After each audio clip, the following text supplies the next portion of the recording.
Well, hello, stream. Hopefully you're hearing me and the audio. Let's have our players just say what's up so we can test audio. Hello. Whoa. So hopefully you heard our wonderful players. If there's any audio issues, let me know. I know we're running late. We had some technical difficulties, and also, that's like par for the course for this stream. But we're here now. I think Alex's camera needs to be moved just slightly to the right. Thank you. I adjusted my laptop. I should have done that. Oh, no, you're good. You're good. Let me find... Oh, yeah, I can move you. No problem. We want our players front and center on this stream because they're amazing. So thank you all for being here with us. We are playing Monster of the Week. If you don't know, it's a Powered by the Apocalypse system game. So for those of you who are coming from systems like D&D, Pathfinder, Crunchy stuff, it's a game that really is kind of play to find out. So we had our session 0, we created characters, we built our world, and now we're ready to play in it. There's a lot of player input, and it's reminiscent of Buffy, Supernatural, a lot of those monster hunting shows that you know and love. The goal here is that these 3 badasses, potentially 4 badasses, we're missing a player this morning, maybe she will join us later, but all of these monster hunters are powerful, strong, well, maybe not physically strong, but strong in some way that's special to them, and ready for action. And their job is to hunt monsters. So a lot of this gameplay involves investigating mysteries, finding out what's going on, sussing out weaknesses, and then saving the day.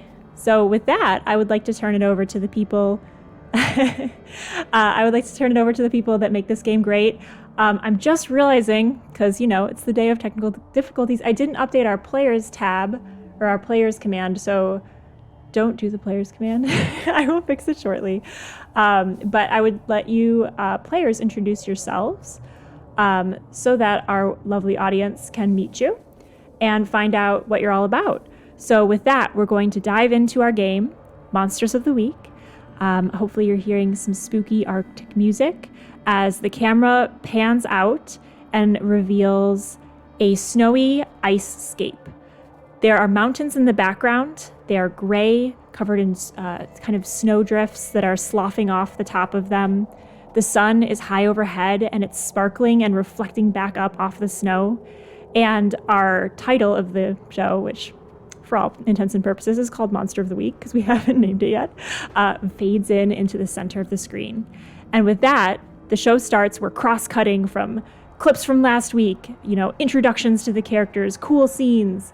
And so in that crosscut, I'd like each of you to let the viewers know what they're seeing, and also kind of focusing in on what your character is like, what they look like, what they're all about. So let's start with Matilda as the scene fades in, Monsters of the Week fades out, and we see, boom, your cinematic.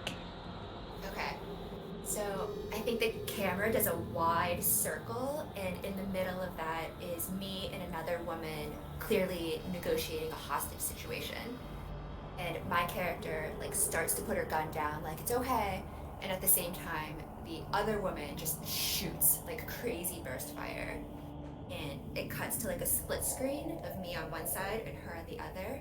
And we can see her getting a promotion. There's a big banner in the back that says congratulations, acting director. And I'm sitting next to a huge stack of paperwork. And we simultaneously get handed manila folders with like the big stamped letters on them, and hers says like Monaco, and mine says Svalbard. And then it cuts to me like in a really old, beaten up van surrounded by this like weird low budget tech. I'm wearing like a huge parka hoodie, and I've got like a rifle slung over my shoulder, and I like kick the door shut, and it bounces open because the latch is broken, and like all this snow falls on me. And then yeah, the camera spins around again, and you can see we're in this like desolate, snowy, like barren area. And it says like Agent Jones, like it types at the bottom. Agent Jones, aka Matilda Park. She's got like a cafeteria apron kind of slung over her shoulder. Awesome. And what does Matilda look like? She is a like early 40s, very fit Asian woman, like close bun hair. If she was wearing a suit, which she frequently does, she would look like a sort of stereotypical FBI agent. She might keep an earpiece in, even though it doesn't work, as like a security blanket, like a comfort. Awesome. And as that scene kind of quickly cuts over to another scene, Art, what do we see in your cinematic?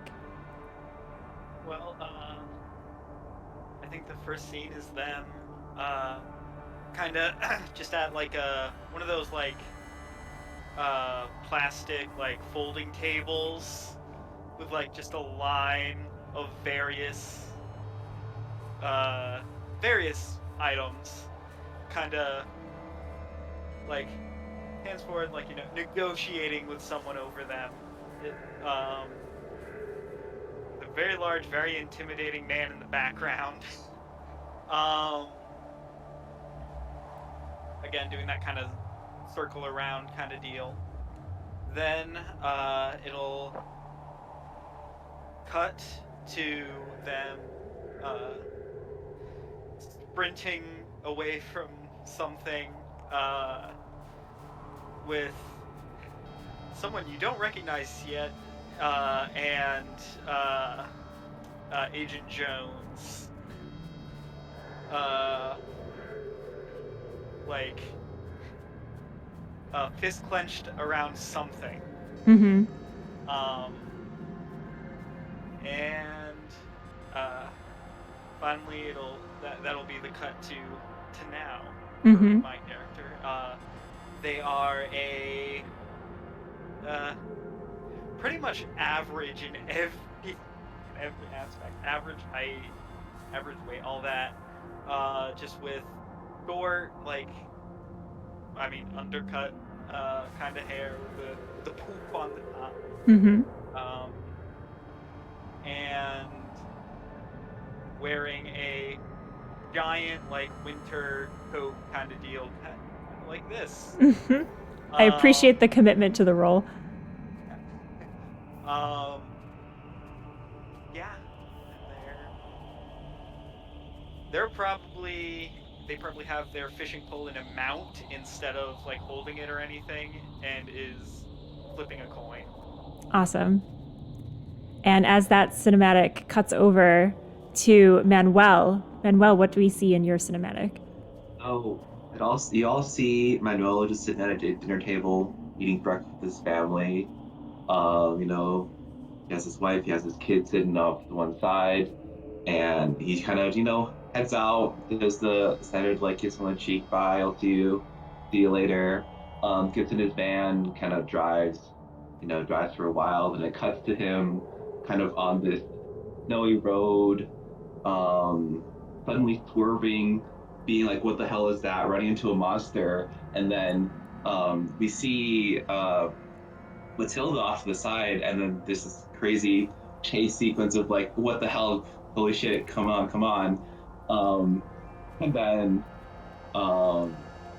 everybody kind of walking inside, getting into Svalbard, just like taking a deep breath. And then Mel will be like, what the hell was that, Matilda? And then, we can montage it through some explanations, and then we go back to Manuel being normal electrician man, probably staring at some wires, being like, what do I do with this? And then being like, fuck it, I'm gonna just cut one of them, and then it explodes in the shower of sparks, which transitions to him sitting around this ice fishing hole with everybody else.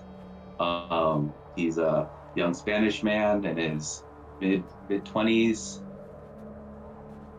and trying to fish. Doesn't really know what he's doing, but trying his best. Awesome. So all of our characters, as the cinematic ends, you see the badge of E.D.E.N flash on the screen as well. It's an acronym, E.D.E.N, and it stands for Extraterrestrial De-escalation and Erasure Network. And so at the end of the cinematic, all of these characters, which if we are joined by our missing player later, we'll fold her into this end scene as well. But all of these three characters... Currently at least awake. She's been messaging in the Discord. Oh, that's good. Okay, well, I will... we will see what we can see. To get ready, but... Yeah, good. Okay, well, we will fold that into the narrative shortly. But at the end of the cinematic, we do see these three characters standing side by side, some of them looking a little more comfortable than others. Matilda, I think, looks very comfortable in her suit and like kind of seems to fit into the epic pose with the badge. Art and Manuel are kind of like emulating this a little bit, like their posture is a little bit more less formal and perhaps less comfortable with the role, but they too wear badges that say E.D.E.N. And as the show title kind of flashes across the screen again, and we have our creators flashing up on the screen and credits are rolling, I guess this is a show that opens with the credits. It's one of those, you have to like skip it if you're watching it on Netflix. But yes, so we see that happen. And all of these monster hunters are part of this organization that deals with problems and helps save the world time and time again. So with that, we will jump into today's game. The E.D.E.N agents, Matilda, Art, Manuel, the three of you are sitting around that hole in the ice. There's a very small hole cut out almost perfectly with a device that allows you to have access to the water below. You're all sitting on folding stools that you brought up here with various levels of fishing equipment, but all of the lines are cast downwards into the dark depths of the water below. Around you is again that blinding white landscape. You're surrounded by, the only color you see is kind of the dark of the mountains that peeks out underneath the snow. But it's white snow on top of white snow, crystalline ice, shining diamond sparkles as the sun reflects off of everything. In the distance, you're kind of up high, I would say. The lake is elevated, kind of in a crater on top of one of these hills. And in the distance, a little bit, I would say kind of level with you, but slightly elevated on one of the mountain faces, you see a building jutting out of the rock face. It is made of concrete. It has also kind of a sparkle to it. There seems to be some kind of facade on the front that is catching the light as well.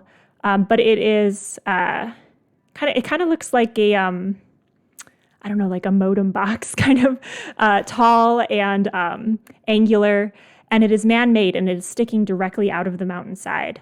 That building is in the background. And it looks like we've been joined by our other player. So this is the perfect time. Yay, the cameras work. Hooray, life is good. Mary, you can go ahead and turn on your camera whenever you're ready. We are live, just letting you know if you can hear me. So there's no surprises when you turn your camera on. But yes, so the four of these characters are sitting around this ice fishing hole, and you have been told to come here by your agency. Can you hear me? Yes, we can. Yes. Okay. Welcome.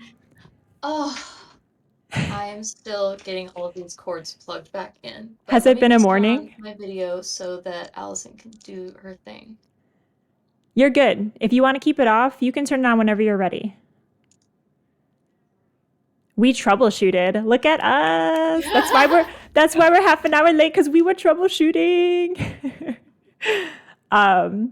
But yes, so these characters were sitting around the ice hole waiting for their agency to call them. You were briefed. You were told the satellite signal is best up here on the icy pond, and that you were told to come here for your mission brief. It has been it's been about an hour and a half of some fishing this morning, and the three of you have just been staring at each other, waiting for that satellite phone to ring. No calls. Monster hunters, E.D.E.N agents, what do you do? And we'll introduce JD after a little bit of banter here. So, Ms. Park, do you go fishing often? No. Oh, okay. You would think they could call us and say there's nothing to report.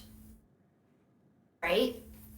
Like, don't just not call. Whatever you say, ma'am. Every Getting day. ghosted by the organization we work for is not... Well, the organization you work for, but, you know, not pleasant. Not pleasant at all. I mean, is this maybe they're just really busy?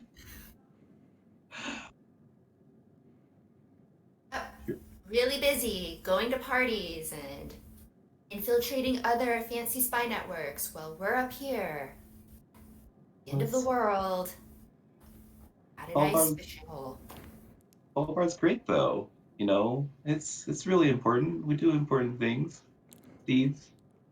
And I don't know, sciencey stuff, right? Yeah. Have you been here a long time? I mean, a couple of years, yeah. Um, I, I mean, I've been working here since I graduated from college. It's just, I don't know. They have their electrical issues. It is kind of annoying, you know, not connected to the power grid or anything, but we make it work. Yeah. Thanks again for helping us out that other time. I mean, no problem. I don't know I had much of a choice, but with the alternative being eaten, but you know, I'm glad I could save a life. Manuel and Matilda, what are you both thinking of at this moment as you remember this this incident? What was the creature that almost ate you?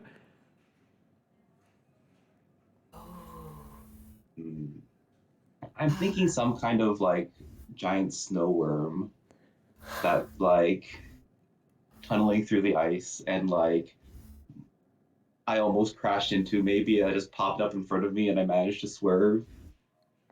Maybe it's also really glittery and sparkly, so sometimes when you see like the glittering snow in the distance, you're like, oh, it's just the snow, but sometimes it's actually like a giant snow worm. So this was the creature that you fought and at your first meeting that Manuel saved Matilda from, and that's kind of how they were introduced. As you both kind of remember this, and everyone takes a moment in remembering the snow worm and looks out over the lake just to make sure that there's no sign of one coming. And it's in this brief pause that you are joined by another of the E.D.E.N team members.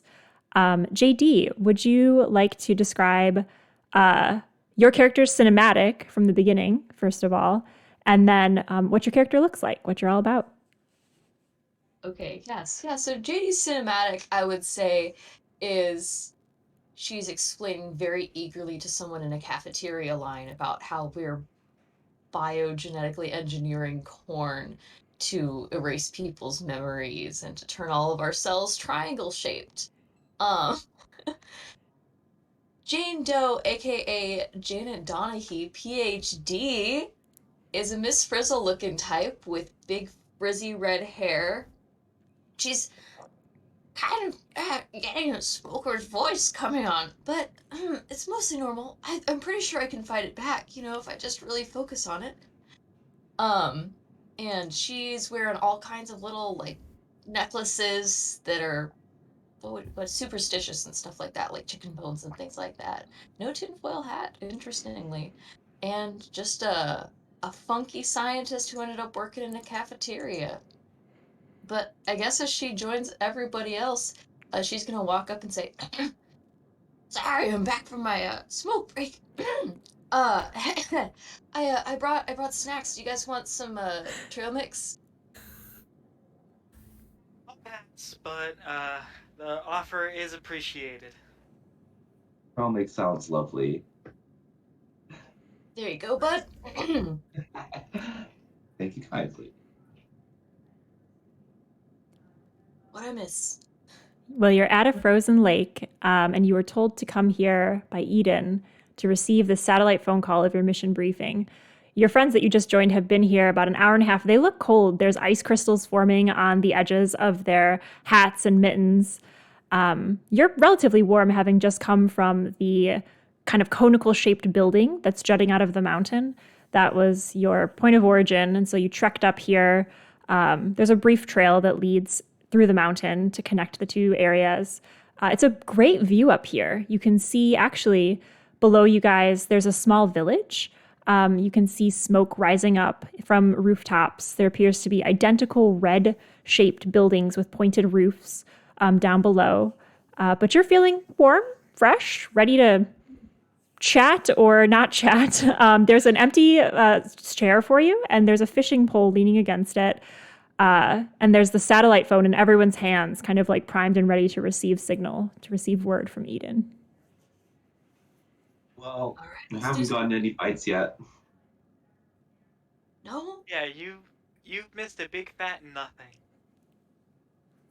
Well, that's probably because you didn't use any of the delicious bait we serve in the cafeteria every day. Am I right, cafeteria buddy? Bait? Oh no, sorry. I think I was talking about like the chicken nuggets. I'm pretty sure the meat we put in those is just chum.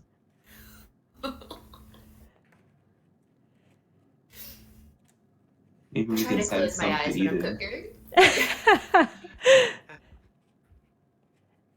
As you are all having this conversation, two things happen.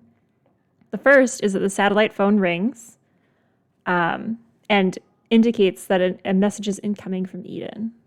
The second thing is that you see another head crest over the side of the mountain path, and it appears to be a villager coming up from below, kind of a big burly guy, lumberjack looking plaid shirt, and he has a roll of yellow caution tape under his arm, and he is making his way towards the lake. What do you guys do? Shit. Art is gonna get up and approach the guy to see what's going on, Okay. hoping that someone else will take the call. Matilda will take the call. Okay. What do do you want to go by Janet or JD? That's a great question. Let's go by JD. Okay. What do but JD and scientists will Manuel call do? her Janet probably, or Dr. Donahue. Makes sense. What do JD and Manuel do? Well, we'll kind of cluster around Matilda and just kind of curiously focus it over and see what the call is, because I don't think he's ever seen one. Oh yeah. Okay. So this is your first official mission with E.D.E.N then? Mm-hmm. After the ice worm recruitment? Yeah. Nice. What about JD? Do you think Art needs some help? He is just the intern.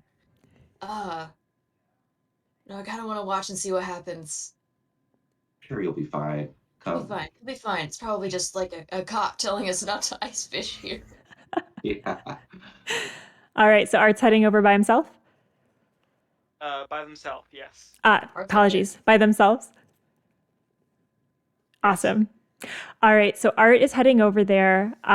Matilda, JD, and Manuel, you kind of hunker around the satellite phone, kind of heads in the middle, sitting over the ice hole where you'd been fishing. It's at that moment that a fish tugs on Art's line and begins to pull the pole towards the center of the hole. Oh shit. Oh no. I'll go and try to grab it and rescue the rod. I'm gonna go grab Manuel's feet. All right. Both of you roll act under pressure. Oh shit. It's not gonna be good for me. Act under pressure is cool. Whoops, that is not the command. Oh my god, I got snake eyes. Uh-oh. This Oh is not boding no, well. I got a 6. All right. So what You happens good in with your the modifier? yeah, any relevant modifiers there? And Manuel is not a very cool person. So I heard that Manuel was going for the rod and JD was going for Manuel's legs. Okay. So what happens is, Manuel, the ice is very slippery, and your mittens, with the frost on them from waiting for so long for this call, are kind of crunchy and not dexterous. And so you have to, you scrabble at the pole, but you're unable to find purchase because your mittens are just not really functional right now. So it just kind of bumbles right out of your hands. You kind of slide forward with your coat like a penguin, and you get precariously close to the edge of the water. JD goes to grab your legs and pull you back, but is unsuccessful in doing so. Um, and unfortunately, you do make contact with the water. You're not going at a high speed, so you're not going to plummet right in. But the arms that were reaching out for that pole instead find the icy depths below as both of your hands dip into the pool. And you have a moment's glimpse of a fish kind of look up at you and do like a little like with its tail as it swims away.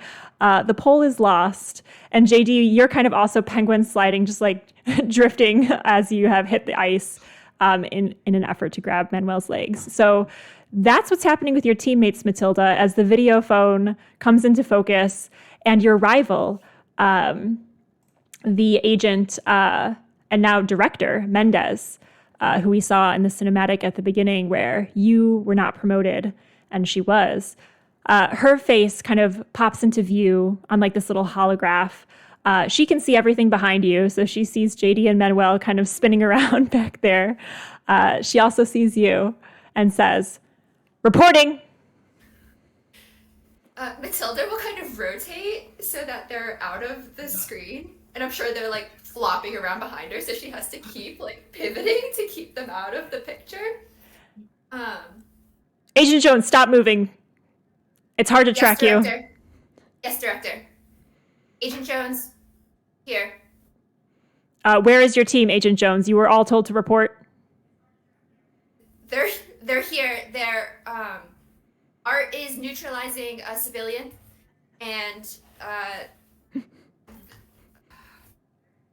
Manuel and JD are securing an asset. She studies you for a moment, sees the flopping around in the background, just does those pursed lips. Agent Jones, that is why this team was sent for this job. That is all I'll say. She has perfectly manicured long fingernails, painted red that click together as she makes that sigh. It seems that she's added some new jewelry to her repertoire, so she's like making sure that it's all in the frame, like new rings, bracelets. She's wearing kind of a low-cut red dress with a blazer over it, and you see the E.D.E.N badge on her lapel. She has dark curly brown hair, and just kind of like a very like arched eyebrow that's perfectly plucked. And she looks at you and says, "Well, can you report back to the others on your briefing, or should I wait for them to collect themselves?"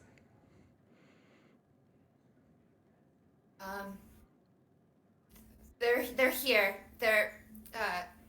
She'll kind of cover the microphone a little bit. Just be like, "Guys, the director's finally come." What? Oh my goodness. Hello, Director Ma'am. Shh, just get in the picture so she can see you're here. The director. Help Manuel like stand up. You don't need me there. Yeah, I guess you're not even really technically. Yeah, Art's totally out of the frame. But we'll resolve your scene in a moment, Art. Art is actually doing an important job. Have you guys seen the scene in Parks and Rec where Leslie Knope has a political meeting on an ice rink? No, but I think I need to watch that for inspiration for next session. Yeah, probably like slipping and falling as I try to help Manuel up and stand up. So as you two kind of slip your way into frame, the three of you are met with the visage of Director Mendez. She looks over you two with even more hardly veiled disdain as you kind of come into the frame, and you're all wearing parkas, dressed for the winter, and she's you can almost see in the background like palm trees swaying. Like her screen is blurred, of course, but you can kind of see the movement and a nice, warm, crystalline ocean. And it does not seem to be an automatically generated background. It seems to be where she is. She looks at the three of you and says, well, you were sent here for a reason. It's not exactly a punishment, but we figured this mission is low stakes enough that you guys could handle it. Matilda, I'm counting on you to keep the new recruits in line. Manuel, you're new, so we just ask that our agents stay on their feet for the duration of the job. Do you think that that's possible? Manuel's hands are probably like shoved up his shirt right now because they're cold, and so like he goes to give her like a thumbs up under his shirt and like nods. So actually, that's a great point. I'd like you to do a custom move for this game, which is called warming up. So when a hunter is exposed to the cold, to extreme cold, because you all have regular gear for everyday cold, but when you're exposed to extreme cold, you can heal 1 cold harm for every 10 minutes spent near a heat source. So Manuel, I think with the icy plunge, you would have taken 1 harm from that icy water on your hands, which is not getting any better. So you do need to spend some time near a heat source to heal that harm. And it's special to the cold harm that you receive. So go ahead or actually, no, when you're near a heat source, we'll perform the move. But I just wanted to prime you on that. So you do have that harm, the feeling of kind of like pins and needles on your hands as you give the thumbs up. She looks to you, JD, and says, and you're the other cafeteria worker who's, kind of positioned there to help assist Matilda in her job. Yeah, that's right. And are you sure that you want to come to the agency as an ex-scientist? We could certainly use skills of your type, kind of more on the front lines of data and research. Are you sure this is what you want? Oh, I'm always investigating. But I have a lot of fun making science in the cafeteria too. She kind of nods. Well, I'll continue asking until you change your mind. That is generally how I get what I want. Sounds ethical. All right. She just kind of like puts one hand on her chin and shows off like a really beautiful giant engagement ring. Yes, it is ethical. So, team, I'm here to brief you on the mission in Svalbard.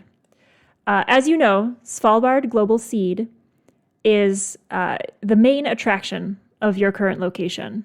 There's a small town below with scientists and researchers and tourists and people who are just curious, but they're not of interest to me and to the agency. The interest of the agency is where you've been stationed, Svalbard Seed Vault. The Global Seed Vault contains seeds from all across the globe. In an event of an apocalyptic outcome, this seed vault is humanity's one hope for repopulating the world with plants, fauna, fruits, vegetables. All of it's here. It's important. We have interest in infiltrating this seed vault. You're here on kind of a heist, if you will. Matilda, JD, you're both stationed in the cafeteria undercover, is that correct? Yes, Director. In the cafeteria. And Manuel, your job here, you're not suspected to have been joining E.D.E.N. You're fully accepted as a worker, an electrician. Is that correct? Yep. Director, ma'am. It's Director Mendez. Director Mendez, sorry. Director Mendez. Director Mendez, ma'am. She gives a curt nod. Someone off screen hands her a pina colada, and she just like quickly lowers it below the frame and looks down longingly and looks back up at you three. Well then, the mission is to, and this must be done secretly. The seed vault is very important, and given that all of the countries in the world have a stake here, we don't want to cause any geopolitical disruptions by knowledge of this mission. But I really need the four of you, wherever that scoundrel is off to. Matilda, you have an eye on him, correct? Yes. Or on them. Correct. You have an eye on them, correct? Yes, and I kind of look over and I look for Art's back. I don't know how far they went. Art at this time would be approaching the individual. And as this call is ending, we'll cut over to Art. But the director ends the call by saying, great. Well, in that case, we need you to infiltrate into the seed vault itself. I need seed samples from what Amsterdam has provided to the seed vault. It's of utmost importance that only one seed of each type is collected. I need those brought back to me securely, safely, unspoiled. It's very important for E.D.E.N that we get a sample of them. We have reason to suspect that something may have been tampered with the sample, and we really want to make sure that everything's on the up and up. Can I trust the three of you to do this? Yes, Director, of course, it will be done. She looks pointedly at JD and Manuel. We got this, Director Mendez, ma'am. Director. Why are your hands in your shirt? Just warming them up. I'll take it out and like thumbs up and then stick it back in. It's got just like these very comical ice crystals forming all over the mitten. Mm-hmm. All right. Well, over and out.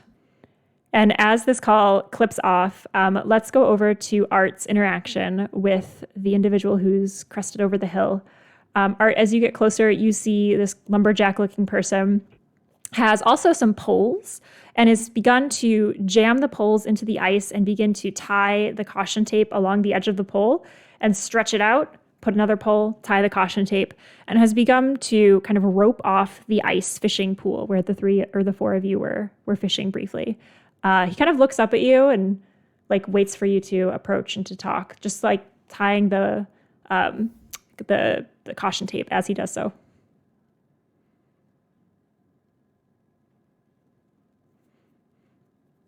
Yeah, what?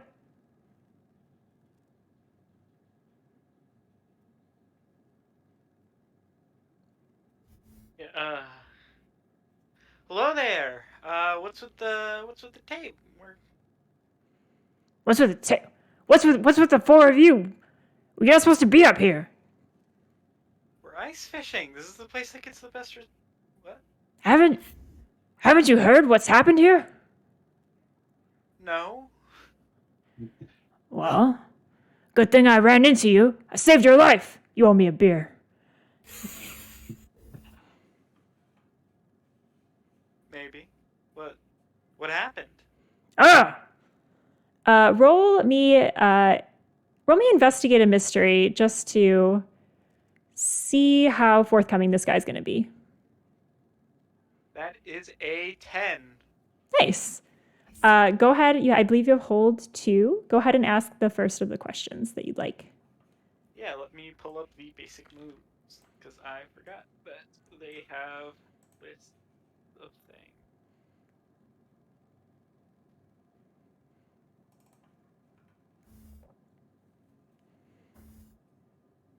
All right. Let's see here.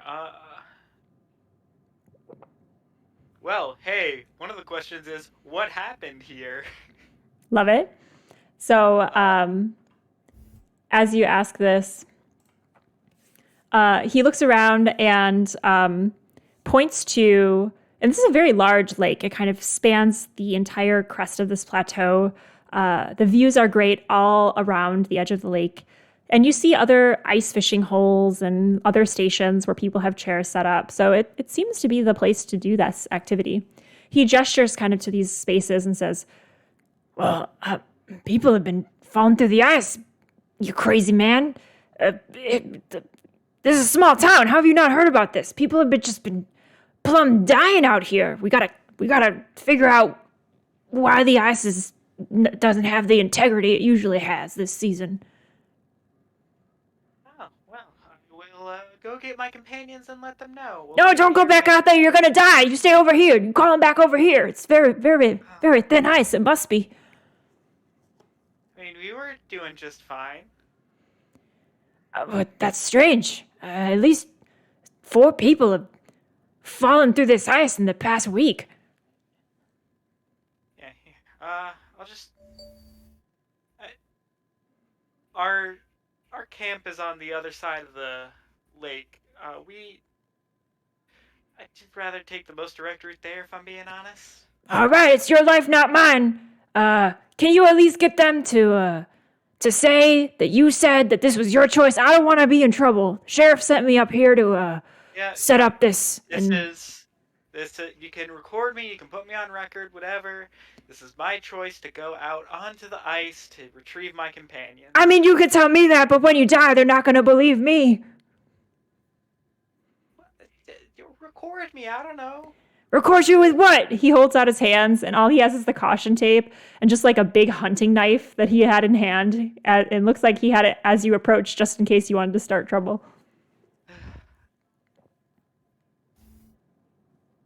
And they'll just turn around and start walking.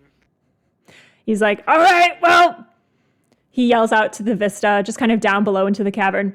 Let it be known, I did my job, Sheriff. I did my job. Did what I could. I'll walk, and I'll listen for any like sounds of cracking ice or anything. Yeah. Did you want to spend your other hold for another question before you headed out from this guy? Yeah. What is it going to do? And what is your intention with that question? What are you wondering about specifically? I am hoping to figure out, is the ice actually cracking? Okay. Is it actually weak, or is it something else? Great. So as you're walking away from him, we'll have that question kind of out into the world. You don't have to ask him specifically, but you're listening for the sounds of cracking. You're assessing. The ice seems very solid. You don't have any give underneath. It seems frozen solid. Interesting. All right. Well, I'll make my way back over to our companions. Guy was You lost from your fishing pole. Yeah, guy was from the local town down the way. Apparently they've seen, I think he said 4 people disappear. On the lake. They're assuming it was ice holes, but I mean ice cracking, and they'll look at your hands and just kind of see the probably just thin sheen of ice or whatever on them. Falling through completely into the ice. And not coming back. But I mean, the ice seems fine to me. I mean, clearly we've been out here for an hour and a half. I would hope that it's fine. But I don't know, seems kind of weird. He was cordoning off the lake until he can figure out what's going on. Yeah, I mean, maybe we should back away anyways. I mean, I don't want to risk falling into the ice. When we got the call right, maybe we can go back somewhere warm, perhaps. Can we look at the hole cut in the ice to try and get an idea of how thick it is, at least at that spot? Yeah, measure it. Yeah. Do you have tools to measure? I don't have specific measurement tools, but the agency does provide us with weird tech gadgets. Yes, it does. So maybe she pulls out something that looks like it's from 1980s Star Trek, and she kind of twiddles a few dials, and he goes beep beep beep.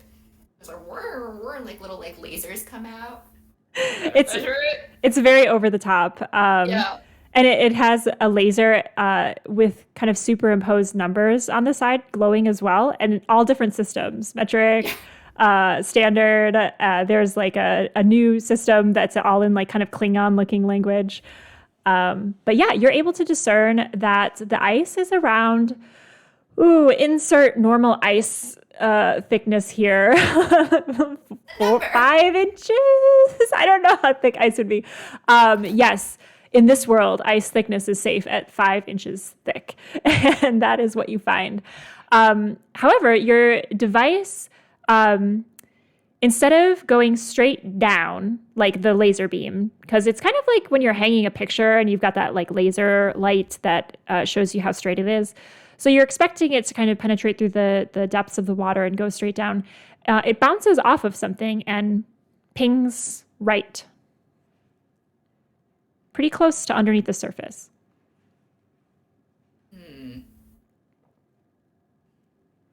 I heard while you were gone, a fish tried to steal your pole and drag Manuel in with it. I think they're trying to stop us from killing them.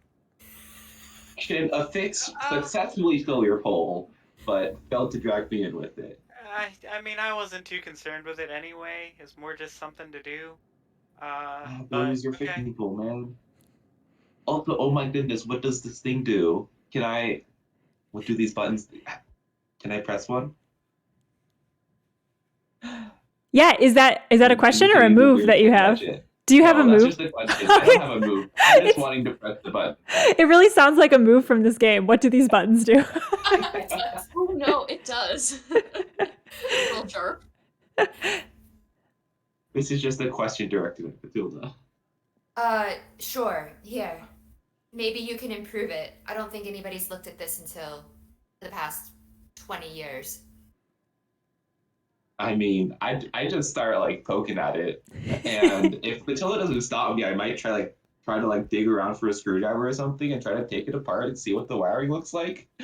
Yeah, easy enough to do. You open the back panel, and with your knowledge of electrical equipment, you see that there are 2 wires in the middle here that have been crossed over the years, and it's actually limiting the functionality of this device significantly.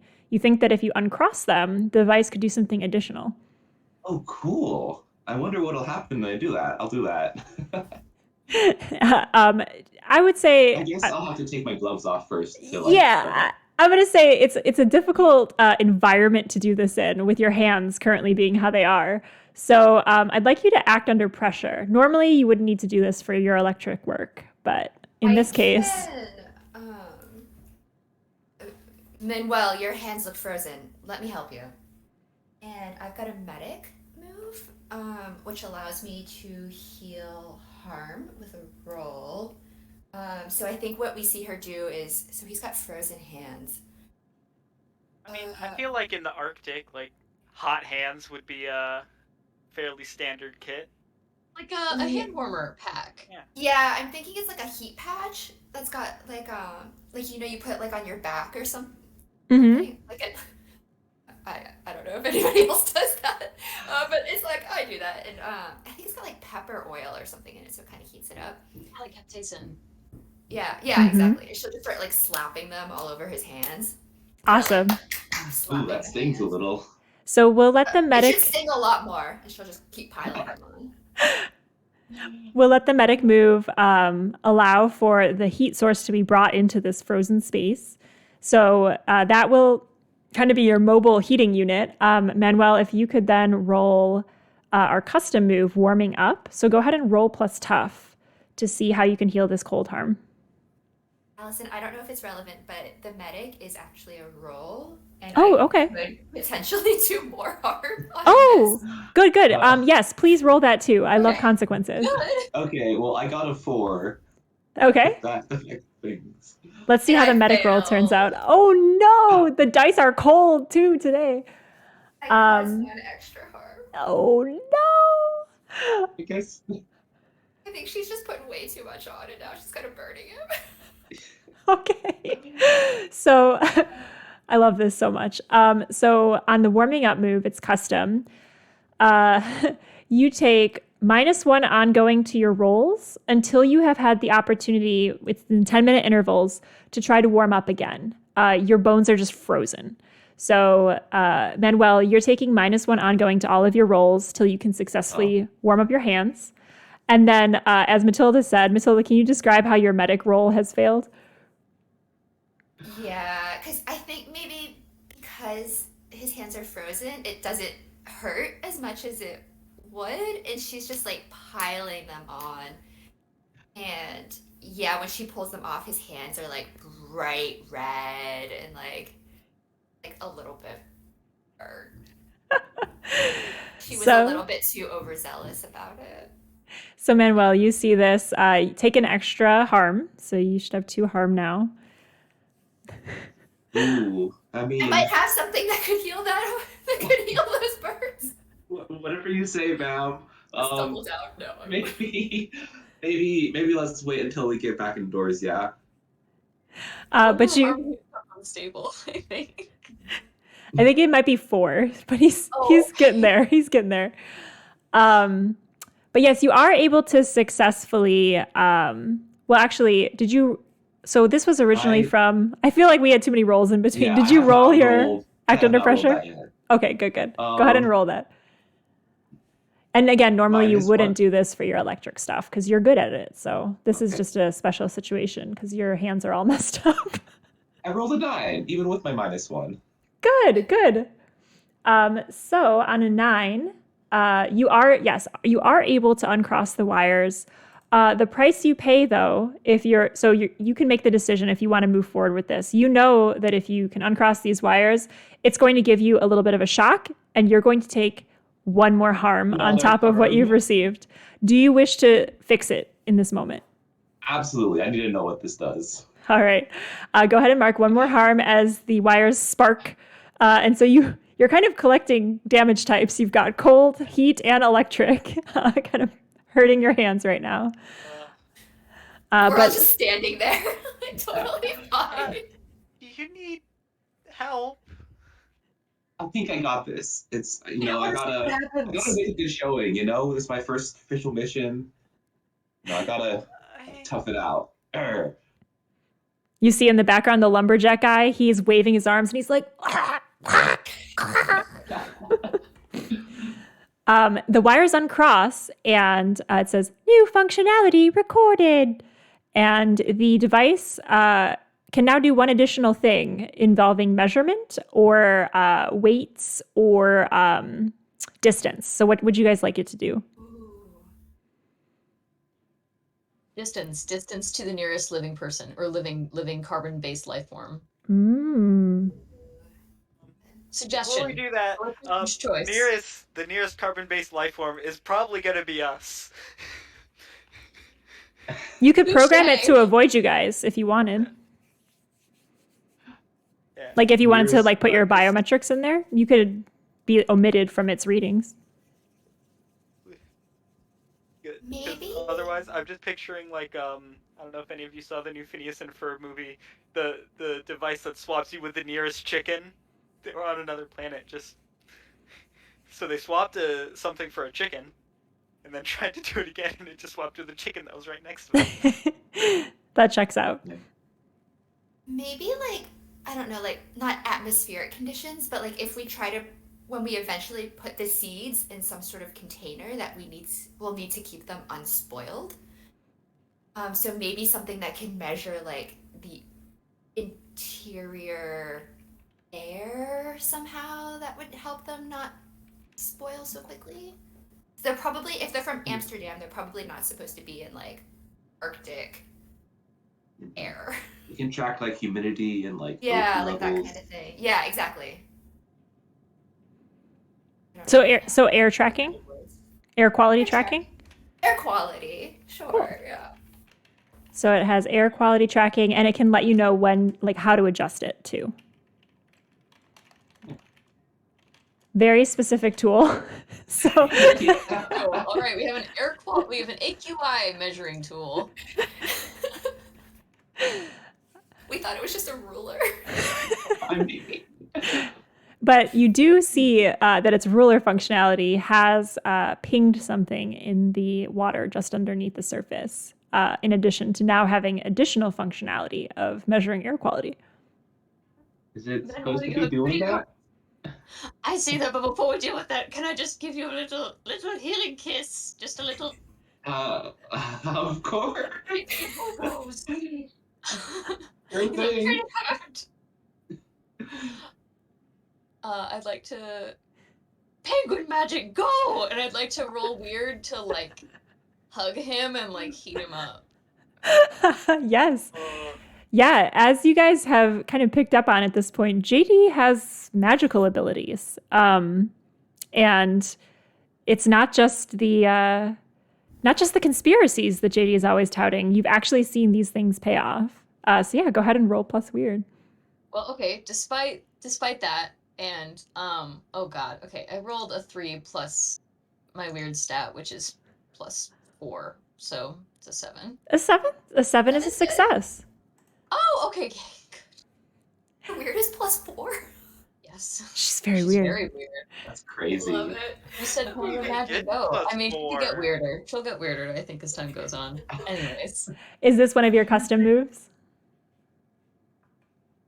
Or is this a This helping is move? Use magic. Oh, yes. Okay. Yes. Okay. This is your spell penguin magic. Gotcha. So on use magic, with a 7 to 9, it works imperfectly.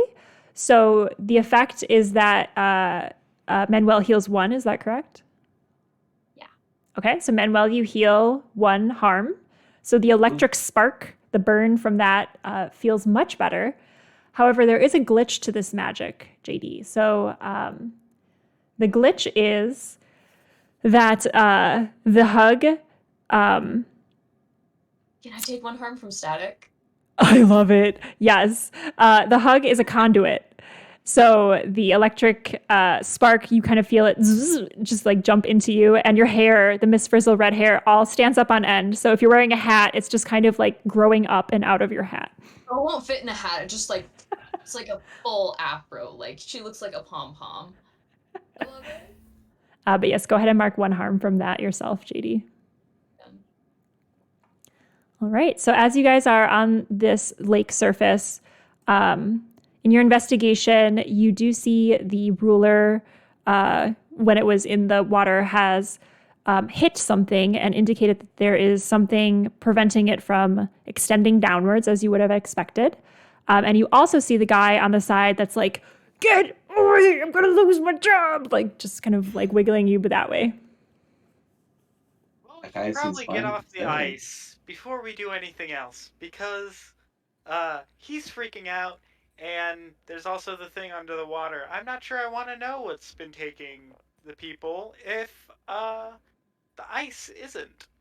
As a point of order, just really quick, as a point of order, it pinged it very close to the surface. Like it went like basically like bink bink, like instead of going woo, it just went bink bink like that. Yeah. I mean, sure, but are you curious about what's going on? I mean, I don't really know how this little doohickey works, but Yeah, I want to reach my hand down there and grab whatever. I don't know about that one, ma'am. I mean, I'll wave my hands about. I agree with Maybe- Art. The ice is not the mission here. Seeds are the mission. Oh, I suppose. But I do feel like at the same time it's been mentioned to us several times that there's something below the ice. I mean, maybe. No, Matilda wouldn't go for it, but We have to for science. Yes, for a science. little curious. My job's not for science. My job Can is I? to get us out of things. Well, okay, just real quick, I'm going to try to poke it with my fishing pole, and then we can leave. Yeah. You poke your fishing pole into the water and you hear a dull thud thump, as it connects with something. Poke it again. Oh, Like a wow, metal yeah. on metal thud? Is the fishing pole metal? Or I guess fiberglass on metal? Whatever. Yeah, it probably, yeah. sounds kind of metally. Huh. I think there's like a box down here or something. Poke, poke. Is it like I try to give it a good push? Does it move at all, or does like the pole bend? The pole makes a little bending motion as it connects with something that is very solid. Oh, yeah. There's something metally down here. This could be great material for my blog. We should really check it out. The fish people have left us a gift or a trap. Who can say? Manuel, could you here? Could you hold my legs while I put my arm in this hole? Oh goodness. I mean, I really would recommend sticking your hand down in that water, but if you feel like it's worth it, I will do it. Perhaps we could return with a large hook. Or what else can we use? Do we know the shape of it? Not really. You could suss it out if you want. Here, you can try to do the pokey thing with my fishing pole if you want. Manuel, do you have a magnet? You're an electrician. I mean, I suppose. Do I have one on me? Sure. I don't know if I would care. Okay. Sure, if you want. I If you think carry you my would. toolbox with me everywhere. Is that a thing? Who knows what I'll need for my mission, right? I'm an electrician, and that is something we carry. Probably, definitely, sure. Yeah, I'll pull out some sort of electromagnetic stick. In my mind, I'm envisioning like one of those metal detectors that people wave around. But maybe I can rig it up to like be magnetic. Yeah. And I'll offer it up to Matilda. Yeah, I think with your background, that's one of the benefits of the mundane is you actually have a day job. So I think that if you wanted to have tools and be able to do that, I think that makes a lot of sense. Awesome. Yeah, so Matilda, you receive this piece of equipment. You guys do notice that the lumberjack guy has started putting up the tape again, and he is kind of midway around the lake, and he just looks up at you occasionally, just shakes his head like lunatics, and just keeps putting up the tape. Is that wrong? All right. Matilda will triple check that the video call machine is fully hung up and turned off and face down. And she'll gesture for the three of them to kind of get behind her. And you guys are supposed to be my handlers. Right. In case this thing, I don't know, explodes or something as she pulls it up. Manuel's like peeking over her shoulder, like. And she'll kind of start dipping it down and Yeah. wait it up. Right away. So we're thinking it adheres to metal. Is that the idea, or just kind of does that crackly beep warning when it's near it? As the metal to pick up the metal. That's what I want. I don't know what it does. I'm picturing the thing at a junkyard that picks up cars. Ooh, But yeah. in a mini pocket version. I love it. Yeah, it kind of like a sucker fish on an aquarium tank adheres to the side of something metal. And what do you do as it adheres to it? It has a flat surface going vertically downwards that it adheres to. I think she's a little bit relieved that at least it's not some sort of super alien alloy that magnets don't react to. So that's good, at least. And she'll start just hoisting. As you pull up, it resists. You hear almost like a groaning of something much bigger than you trying to be shifted slightly, but there's no give when you pull.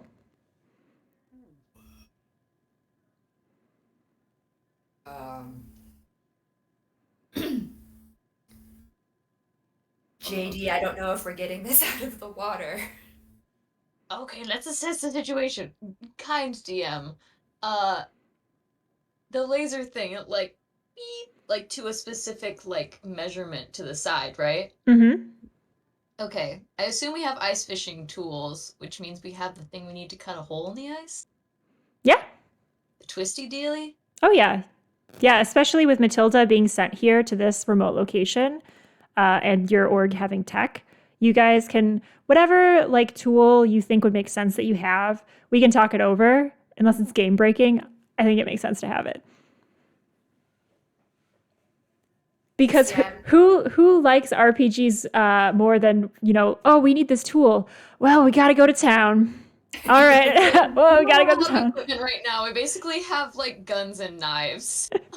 Yeah, I think just because your org is equipment based, that's something you guys selected. Just whenever you're like, do we have this thing? Like, let's throw it out there. You probably do. I'll clear it with you first, though.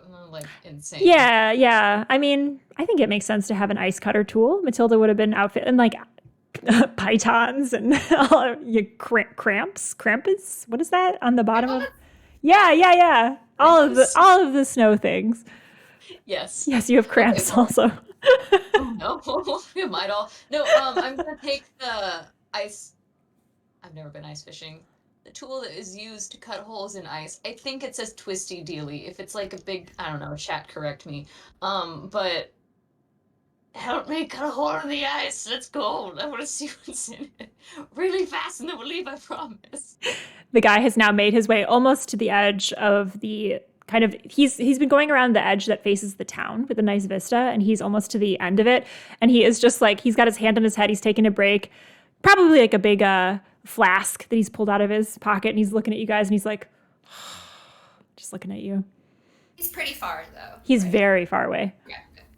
Yeah, apparently to cut holes in ice, you either use a axe or a drill auger, basically or an ice auger, just a drill, basically. That makes sense. Big ass drill. Bring me the Astrid. Let's go. Here you go, ma'am. I don't think you would want that. I think this is the perfect thing that we should be doing right now. I mean, who doesn't want to figure out what the hell this is under the ice? So what are you guys doing? Are you using the astral? The astral. Manuel, assist me. Let's go. I'm sorry. Yes, ma'am. Can I propose like a sort of howdy doody montage scene where we cut multiple holes in the ice and like fast forward to try and get like an outline of the edges of whatever we think this is? So like if like a drone camera was facing down, you'd see like a bunch of holes showing like how big this thing is, so we could get an idea of scale. Yeah, Mike. Standing on I don't know how much time we have to fuck around up here, but my question to you is, how much time do you want to spend? So I would say you could easily cut one hole in the time that you have. That's not really allotting much of your day to it. The guy is almost finished with his work, so the choice to you now is presumably he will come confront you at some point. So yes, if you want to spend that time to do that, you're welcome to, but you do invite that confrontation if you spend more time out here. I do enjoy the finish aspect of that. Maybe let's cut one hole and see. Yeah, Manuel was thinking we cut it like right on top of it, so we have like some exposed surface that we can try to maybe break into or poke around on. Yeah, so you're cutting. So you decided not to do the montage? For now. Okay. Yeah. Montage is shelved. And where are you cutting this hole? You said right on top, like northward of it, the existing hole? Yeah, you didn't tell us what direction the laser was like. Oh yeah. Where? So you're going with the direction of the laser? Yeah. Ping. Yeah. like 20 feet away? You guys think? Or were you thinking just a lot closer? I was hoping that we would land right on top of it and like bump into it. We are on top of it With now, the right? magnet, it's right here. I just want to see it. And in my mind, it's like, here's the hole, and like there's this thing like kind of off to the side that's like dangling off the ice. Okay. And so we went top of it and then drill down and hopefully be able to like look down onto it. Okay. Makes sense. So as you begin to drill, you can easily do so. I think, okay, let me describe what you see, and then I think it will prompt an investigate a mystery roll. I think. So yes, so you're able to drill through the ice. How is everyone helping with this? Is Manuel helming the drill? Yeah, I'm Sure. helping Manuel. Okay. I don't know how to use an ice auger. So you're kind of learning the new skill. Yeah. Yeah. So Manuel, you're showing JD how to use this ice auger. What are Matilda and Art doing as the drilling is happening? I think Matilda is filling out like the sort of preliminary paperwork to report this back to Eden in Where do you keep case. your paperwork? I think she has uh like an old like iPad type thing. But it's like really old and slow, and she doesn't even have like a stylus or anything, so she's like ding ding ding ding like on the keyboard, like trying to like type it up. Maybe she like takes a couple pictures of like where they are and like wind conditions or whatever, so that Eden can send another investigative team if needed. Nice. And It's an object of interest, I guess. That's the what is thought. Art doing? Just standing and watching. You're making actually dead eye contact with the guy who's like drinking out of his flask, and he's looking right at you, and he just shakes his head every few minutes. It's just flipping their coin, just staring. All right. So as this hole is drilled, And they will look at their companions and just shake their head, much like the hunter. so there's just two head shaking trains happening. Like guys looking at you, shaking his head. You're looking at your team, shaking your head. The hole is drilled.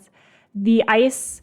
It's a very satisfying. I don't know if this, again, suspend disbelief. This is probably not how ice fishing works at all, but this is how it works in this world. And I'm here to share this world with you all. So, in this world, the ice is very nicely cut in a small circle, and it's a satisfying sounds like much like glass being cut out of a larger pane of glass. And there's this nice, satisfying sliding as the ice circle is lifted up and out. What you see in the hole where you would expect to find water, another place to fish nearby the hole you've already created, you see instead a metal pipe that is running very close to the surface, not visible from with the ice over it, but now that the ice has been cleared away, you see the pipe. It's the exterior of it. It appears to be of the same material that you've seen on the ceiling of the Svalbard Seed Vault. There's like conduit that runs along the ceiling in the hallways that you traverse to go from room to room. It's of the same material, although this extension of the Seed Vault was not on any of the tours that you've been on since you've arrived here. Is it running in the direction that it's pointing towards the vault? It is. It's running towards the building that's jutting out of the mountain. That's odd. I mean, I don't.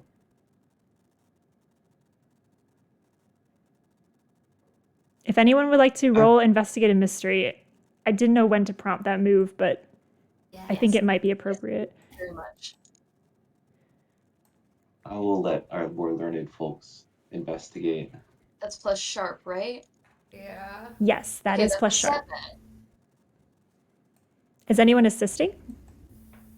I'll assist. I can maybe use my knowledge working there at the seed vault to help out, Yeah. So throw ideas out. JD, how are you investigating this as you see the pipe revealed? As you see the pipe reveal, kind of thinking, what is this pipe being used for? Why would they have a pipe going out into a lake? Like, are they using it to intake water? What is the intention behind building this pipe? Because, like, in her mind, there's two options. It's getting coldness from the lake and piping it in, or it's a secret tunnel. And you're kind of thinking about this and musing aloud. And Manuel, you're helping with your own knowledge of the facility and what it's been used for in the past. So go ahead and roll help out, Manuel. Awesome. And sorry, what were you going to say? Well, I was just gonna be like, I'd be suggesting things like, no, it wouldn't possibly be cold because like we already have that. Like, so you don't need to dig into a lake for cold. Matilda is also using her new gizmo to measure like the size of it as best she can. Yeah. It is around, I would say it's probably, from what you can tell, kind of going under the surface and measuring the entire length of it, maybe like 7 feet wide. An 8. All right. On an 8, your help grants them +1 to their roll, but you also expose yourself to trouble or danger. So the +1, what does that take your investigate a mystery roll to, JD? 8. All right. So on an 8, go ahead and hold 1 on one of those investigate a mystery questions. So what makes sense here? Investigate a mystery. What is being concealed here? I mean, Love That it. was fairly on the nose there. yeah. Love it. Yes. So as you and Manuel are talking about this, and Manuel is describing some of the regular uses for pipes in the building, you realize that what's being concealed here is you see, and also Matilda's measurements, right? And you're kind of taking this all into consideration. With a pipe that wide, you realize it must be some kind of tunnel. There's nothing that Manuel has brought up that indicates like a need for any kind of substance to be pumped in or out of this facility. This has to be a tunnel. Manuel, as you're kind of explaining the interior of workings of your job and kind of helping out with this move, you're the first person to see the lumberjack guy cross over kind of towards Art, who's got his back turned and is like shaking his head at you guys like, oh, what are you guys doing? You see the lumberjack guy has broken form and he is kind of running over the lake, like looking warily as he's running, like as he's barreling towards you. What do you guys do? I've got this. Hello, have you heard the good news of our Lord and Savior? Joseph Smith, we're Mormons. You say this as he approaches. Yes. Manuel, as JD says this, you are tackled by this guy. He full on jumps over the 2 holes and just pummels into you, and both of you go sliding across the ice. And he's like, "Get off the ice!" as he jumps. That didn't This work. is No this is wonder why I people are wanted us falling to through. just go I know, right? and do our job. Our job, which Oh is my at the God. vault. What's going on? Cafeteria? I'm trying to push him off and like get up and like kind of panic shouting like, what? Why? Yeah, roll act under pressure as you're now being crushed underneath the weight of a lumberjack. I would like to help with that too. By, Yeah. like, kind of grabbing the person by the scruff of their coat. Could I, in some way, help as well? Just like, come on, get off of it. He can't get off the ice if you're on top of him. Who would like to helm the help out move? How who's is your cooler? cool? I have 2. Uncool. Of course you're cool, Matilda. You help. Yeah. Go ahead and roll help out, Matilda. And Manuel, go ahead and roll act under pressure. Alright. Manuel, you get a +1 from me. Okay, I got a 4 + 1 = 5. All right. Any other things that could buff Manuel's roll?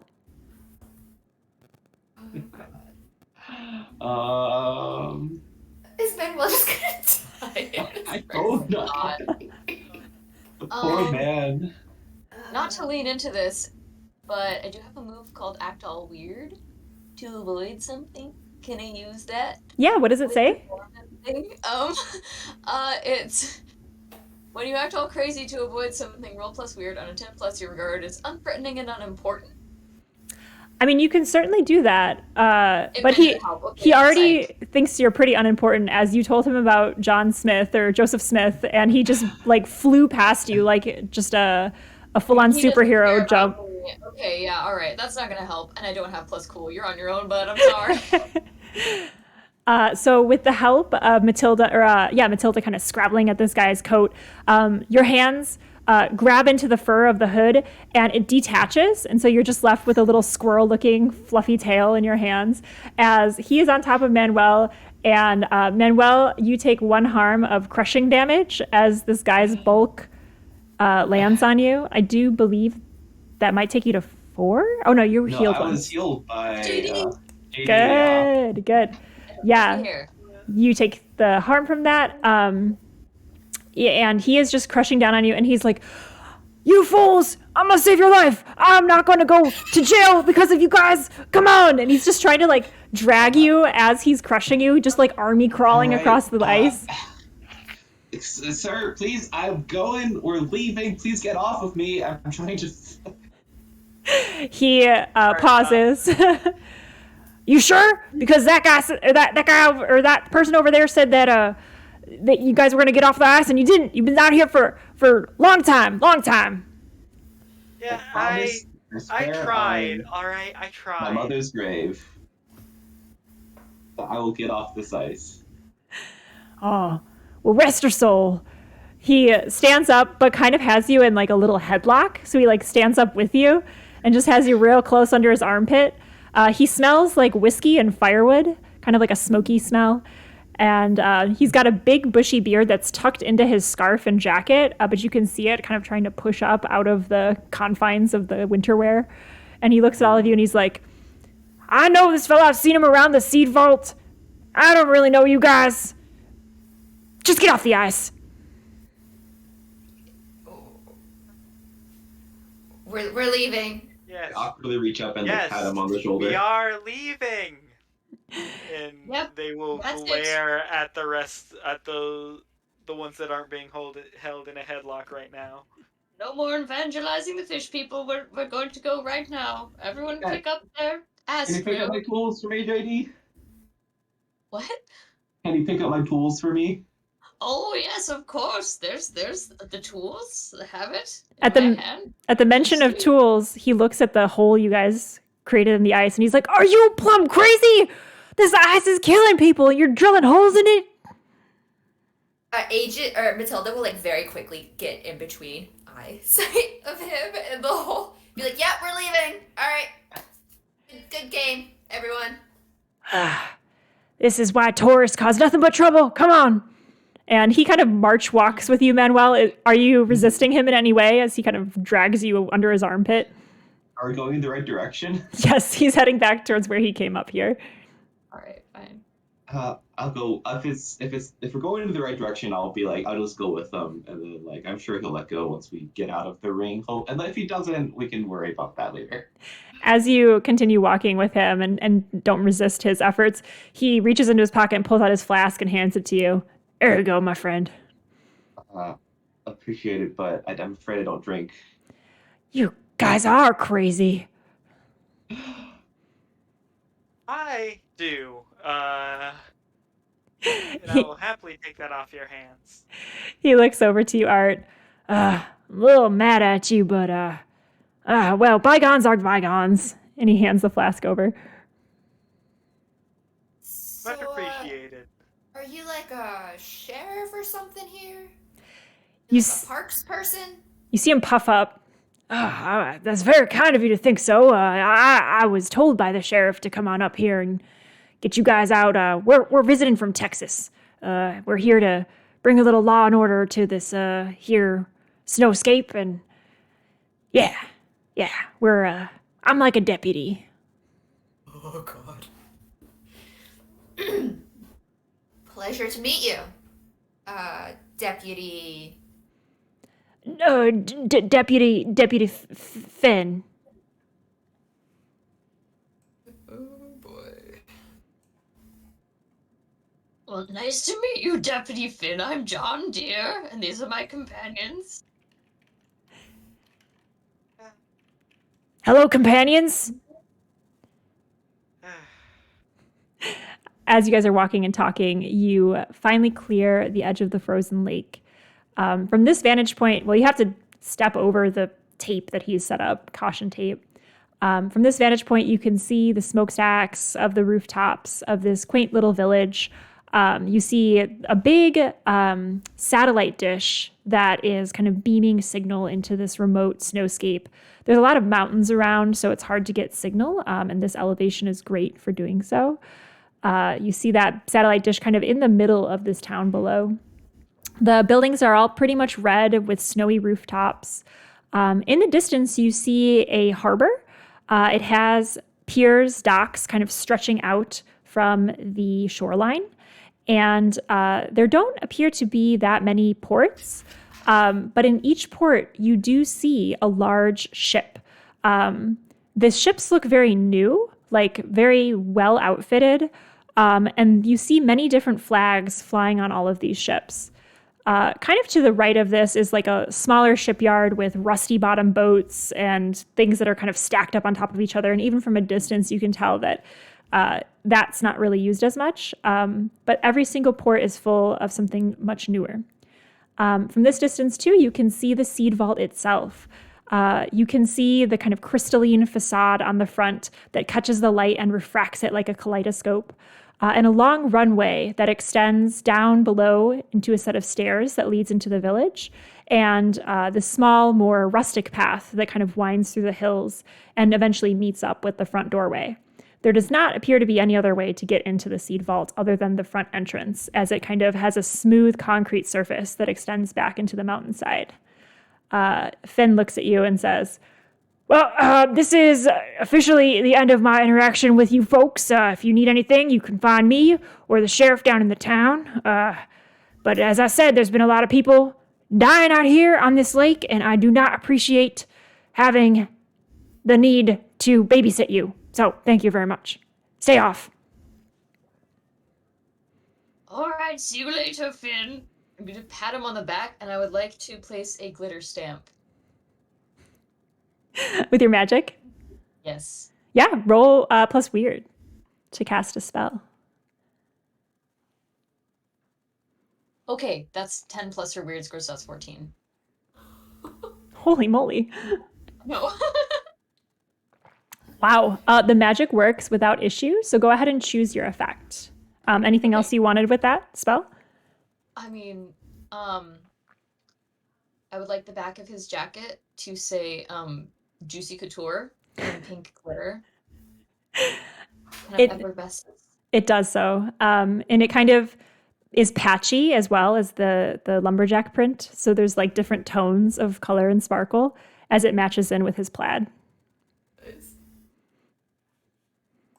Does it match in with his plaid? Okay, yeah. As much as like a sparkly Juicy Couture stamp could match in with plaid. It's like a new brand. It's like patchy. So different kinds of sparkles. Totally. He doesn't seem to notice. He looks at you guys, gives a curt nod, and jerks his thumb towards the path and waits for you all to walk first. And Art will start walking down the road. Or the trail, whatever. So as you... Oh, go ahead, Alex. I was just going to say Matilda will also. She's kind of heading... There's like a van truck parked near the vault. She's heading towards that. Thank you. He follows after you and splits off back towards the town as soon as you guys are in front of the seed vault. You see his big snow boots crunching in the freshly fallen snow. And from the prints, it does not seem to have had much traffic recently. You see some old prints in the snow leading up into the seed vault. But it seems like you guys are leaving the most fresh trail into this area. Manuel, let's get you warmed up. You look like you're right on the edge of being in serious trouble. Yeah, that was he's quite the heavy man there. I think he might have bruised a rib or something. Let me have a look at it. I'll see if I can't. Nah, don't worry about it. I just need some good cup of hot cocoa and a warm fire, and that's all I need. No, let him practice the art of medicine. Yeah, this isn't my first bruised rib I've dealt with, if that is what it is. It'll barely take any time, especially since we have makeshift ice packs sitting all around us. Would you like to Matilda do a will heal move? open the door to her van. Yes, I would like to try and heal. I do not have any specific one. Yeah, it's just kind of a, if you can and you have time to, everyone can help to heal one. So yeah, you're welcome to let me know how you're helping to heal Manuel out here in front of the seed vault. Basically, I'm just gonna, if you don't mind, like lift up Manuel's shirt or whatever just to see, like, okay, what is going on? Is it bruised rib? Is it, you know, So where does it hurt? you're just poking him. Does it hurt? It's cold right here. Does it hurt more when I press on it? Oh, well, I mean, it's rather chilly out here, but like, I mean, Poor kind of all Manuel. over, you know? Like, With the body knowledge that you're gaining from prodding your comrade here, and probably some things Matilda has in her van, I would guess. You I have a guys, full first aid kit. you're able to heal one Manuel. So go ahead and mark one harm off your okay, chart. thank you. Woo. What are you at now, Manuel? I'm at 2 out of 7. You still have 2 harm. I still have 2 harm. When is the cold harm though? That can be fixed once we get in the Van building. like warm you up, Yeah. get stuff, and like Please. Yeah. I'll pull out my first aid kit. And what is the nature of your heart? Are you electrocuted? No, fix I that. was burned by the previous heat packs and also have frostbite. Burned and frostbite. Yeah. Okay, so we're gonna need a 2-prong approach here. Frostbites just get them warm slowly. Yeah, if you guys want to perform the warm up move, you can certainly either go in the van. So there's a few options here. You can go into the van, which is parked out front. The seed vault is there. You all have badges to get in.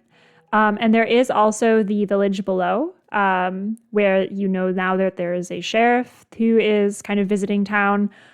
You also know that there is an inn, like an inn restaurant that you've been to before, and mostly a lot of just temporary housing for scientists and visitors.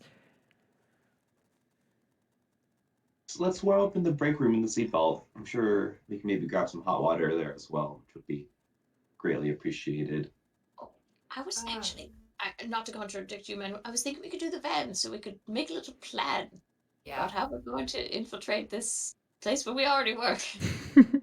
Yeah, I agree. That works as well.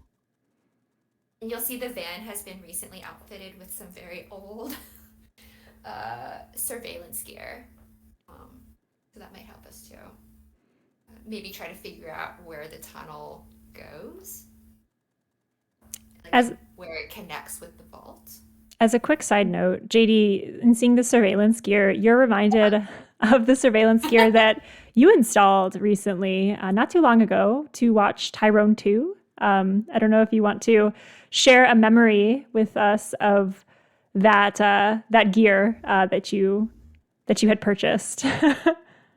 Yeah. JD thinks back to, she's gonna pull out her phone really quick, and just like briefly check on Tyrone too, who is in a very fancy rat cage. He looks like he was like a former lab rat who she like maybe rescued or something. He's got a little thing like built into his head. Oh, I thought Tyrone 2 was your boyfriend, your ex-boyfriend. Oh my God. Oh, you're right. No, Tyrone is the rat. Tyrone 2 is the boyfriend. Yeah. My mistake. Is he also in a rat cage? We don't know. Okay, yes. Let's foil that. Because she's apparently stalking her ex.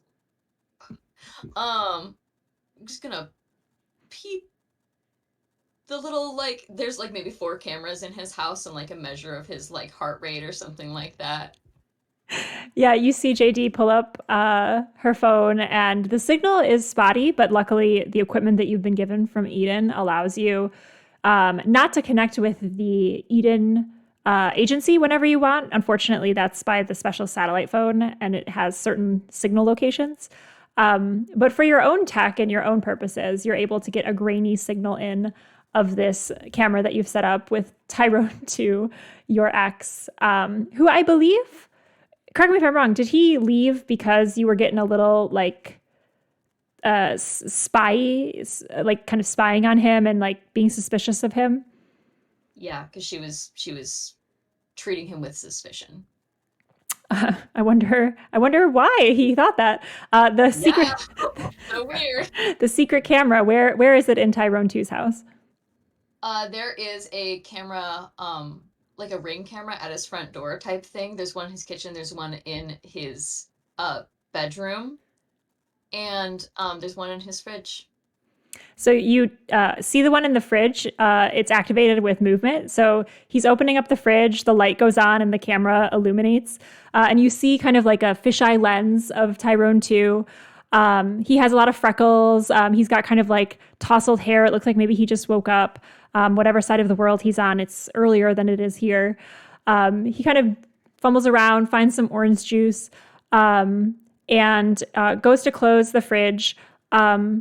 It's weird though, for a second, like you think it might be a camera blip, but you feel like Tyrone 2 disappears from the frame before the door is closed. So like it's like he like pops out of the frame. He's gone from your view when you thought you would have seen him all the way until the door was closed. But that's what you see when you check in on Tyrone 2. That was weird. Bone enhance. Rewind. You watch the footage rewind, and you see very much the same thing. It wasn't a trick of light. That was what was recorded. Matilda, take a look at this. I'm sure you remember the wanted criminal that I've been watching out of the goodness of my own heart. He is drinking very dangerous orange juice, but do you see how he disappears?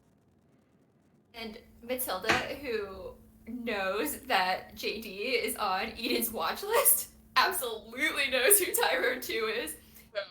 And she looks over and she says, "Oh, very sinister criminal." And she'll watch the video. And I kind of think, so my weird is -1. I think I'm probably very reluctant to, like, I don't really, your magic definitely freaks me out. So I'll kind of tap the phone a few times and I'll kind of twiddle with like the signal booster a few times. It'll be like, the signal here is so spotty. I'm sure that's why the picture was disrupted. Has this happened before? I assume no. This is the first time you've seen it. No, never. But and he's never shown. He's never, teleported before. He's never, and disappeared, except for when he left me. That rude. Tyrone 2. My goodness, I didn't know you were keeping track of wanted criminals as well at E.D.E.N. If pardon me if this is classified information, but who is this man? A criminal wanted for the crime of breaking my heart. He cheated on me, I'm sure of it. I'll get evidence one day. I see. Matilda's making a big show of just like twirling a knob or like flipping a couple levers. Like... Matilda knows! I've told her everything! But yeah, you guys, you find yourselves in the van, surveillance equipment all around, which is what prompted JD to check in on her own. But yeah, what would you like to do as you are now in a van where you can still see your breath in the air, as you all kind of cluster? And I'm picturing like a big old white painter's van that's kind of been gutted. Is that the vibe? Yeah. So you are all in there, surrounded by cameras, screens, and your own frozen breath. As Matilda slides the van door closed, what would normally be darkness, you're illuminated by the glow of many screens all around you. You can see in front of you through the front view mirror or the front view windshield, the entrance to the seed vault. It has a little plaque in front of it. Again, it's this big tall, thin kind of cement building that juts directly back into a mountain. No apparent exit to this building other than the front door and the mountain that grows around it with that nice little facade, the sparkly facade on the front. And it says, "Welcome to the Svalbard Seed Vault." And there are pictures of little seeds kind of popping up all around on the side of the sign. And then in the rear view back windshield, I don't know, through the back glass below, you can see the stairs leading down into the village. Manuel will reach over and turn the heat up and like stick my hands in front of the vent. Roll plus tough for our custom warm-up move. Awesome. Can I help by putting the like crinkly aluminum blanket on him from the first aid kit? Yes. With the reminder that whenever you help out, you also expose yourself to trouble or a risk if you fail. Oh, I'm just going to put the blanket out in a place where it's available. Not interact. No, I say that because I always forget this too. It's like, yes, you can always help and it's encouraged to do so. But just like anything else in Powered by the Apocalypse, there's a risk in doing any move. But yes, you absolutely can help out. It wasn't to dissuade you. It was just a reminder to myself. Totally. Okay. Huh. Yeah, I don't see that in the playbook, so I'm glad you... Oh, but you also expose yourself to trouble or danger. I see. Okay. Yeah, otherwise it's just kind of like yeah, if it works, yay. And if it doesn't, oh, well. It's kind of more like, if it doesn't, oh, no. Oh, no. Well, you have 2 harm, right? Yep. Okay. Why don't you let me try my medic move again, because that would heal 2 harm. Okay. And then that way only one of us is exposed. Sure. I'm not cool, so you do it. Yeah, so she'll sort of, I guess, maybe do like a hot cold type thing to try and like. Manuel, do you trust Matilda to come back at you with some cold and hot presses? I mean, I don't know if I was I'm trained in super this. off. I got honorary honors at the E.D.E.N Training Academy in First Aid. This is our patented switcheroo hot cold healing method. Inside, Manuel is kind of dubious, but it's like, you're the boss. Mm-hmm. She's got like a huge thick manual flipped open, and there's just like a cartoon of somebody like doing this. Like the IKEA building instructions. Oh, no. Yes. Go ahead and roll your medic move. Alright, that's cool. Oh my. Oh no, I'll use a luck so that I do actually get healed. Can I combine that with the protect move to like take that harm so that he doesn't get it? Yeah, well, describe what's happening in the narrative. So we've got the old switcheroo, and as you realize the old switcheroo might not be working, whatever that result is, you just know it's not working. What would you like to do, Matilda? Oh, go ahead, Manuel. Sorry, can I use my luck point to have it be a 12 instead? You certainly can. You want to use one of your 3? Yeah, I'll use one of my 3 luck points. Awesome. So go ahead and mark that off. Are you helping Matilda's roll? Yes, the healing roll. No, I don't want you to use your luck point because of my back. Let me do the protect, and if regardless, I can take the harm that I'm inflicting on you. Okay. I love it. I don't want you to use your 1 of 3 luck points because she keeps hurting.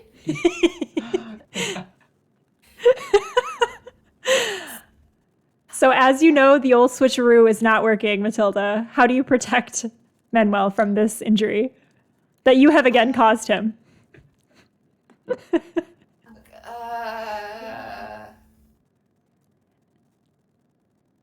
Maybe she left the cold pad on too low, so now it's just like extra cold. And so now maybe she's just doing like basically like the taking his hands and just like warm herself. Absolutely. As you're doing this, so you're like, it's the old switcheroo, and then you just go back to manual, like hand warming. The satellite phone comes in with just kind of a scrolling beeper text from Agent Mendez, and it says, "Don't screw this up, agents." Go ahead and heal. Well, okay, let me resolve in order. So you have an extra harm from the old switcheroo, but that harm goes to you, right, Matilda? Yes. All right, so go ahead and mark that harm. And then for the comfort, or sorry, not the comfort, the warm-up move, that is a custom move. And now what was your roll for the warm-up with the...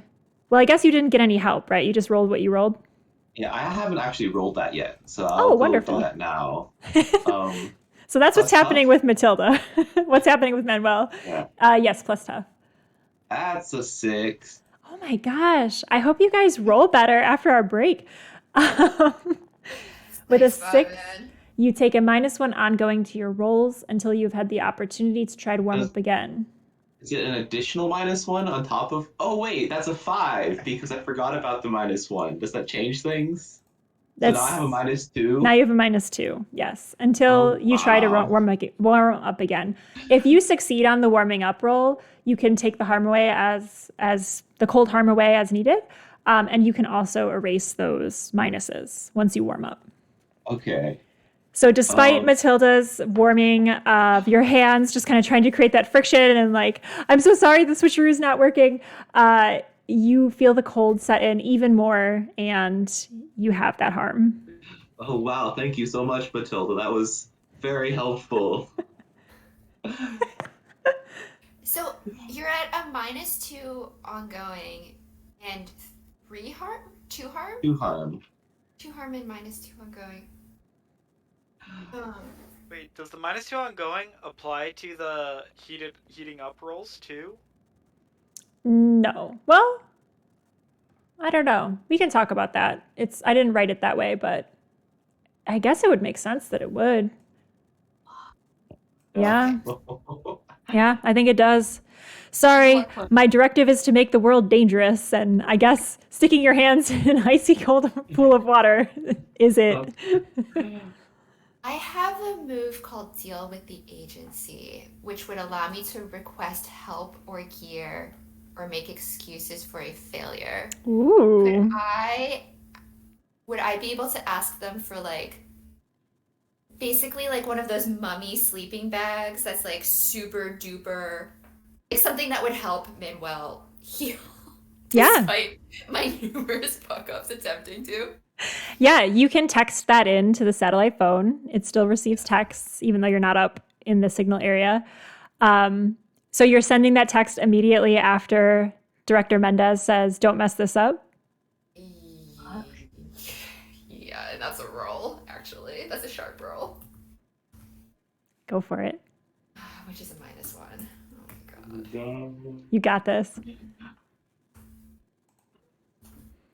Oh my god, really? What is it? 2.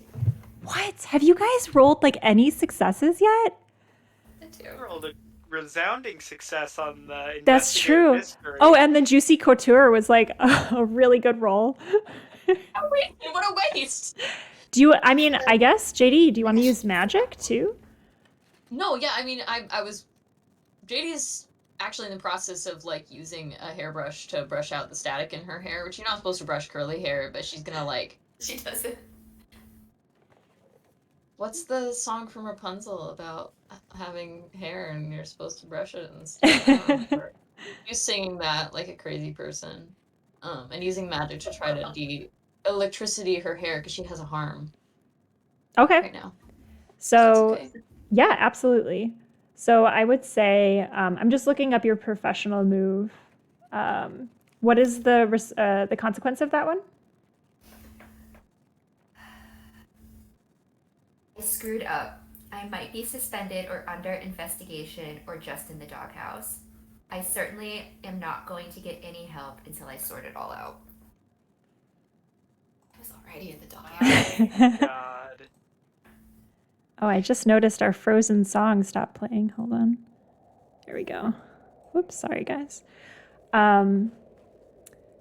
Okay, so you send that text through the satellite phone. So Director Mendez. Wait, everybody, I feel like this is a moment. Like, I feel like we're gonna need their help later, and I mean, I feel like I owe it to we Manuel got enough at luck this for point. one per session, and this feels like a Yeah, pretty I'm gonna do it. damn good time to use I'm gonna it. do it. I Yeah? owe Manuel. I've done nothing but like harming him. It's okay. Well, Manuel's a tough guy, you know. He has a strong heart. He's in Manuel's gonna die in a van from us trying to heal him. Typical mundane life. So I think you see Matilda, she's like texting it out, and she's like, the switcheroo didn't work, tried, and then she's like, backspace, backspace, backspace. Emergency attack from unknown she's just lying. Unknown specimen requiring, like, emergency warming. Heck. Awesome. Yes, that message goes through, and it is received without any question because agents, especially agents like yourself, Matilda, do not lie on those reports. So the OK signal comes through directly from the director and says, understood, incoming equipment. And it's about probably 20 minutes later, you hear the sound of a jet plane fly overhead, doing a buzz pass, and then you hear a loud thump from outside the van as something hits the snow.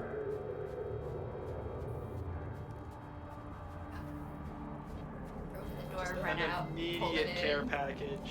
We just get bombed by a sleeping man. You see a big crate, and as you open it up, you see the supplies that you wish inside.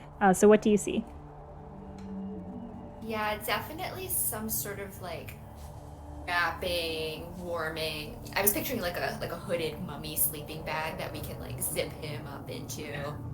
Maybe like tuck in some like warmers, but then also it's got like a little spot for like the cooling parts where I keep him.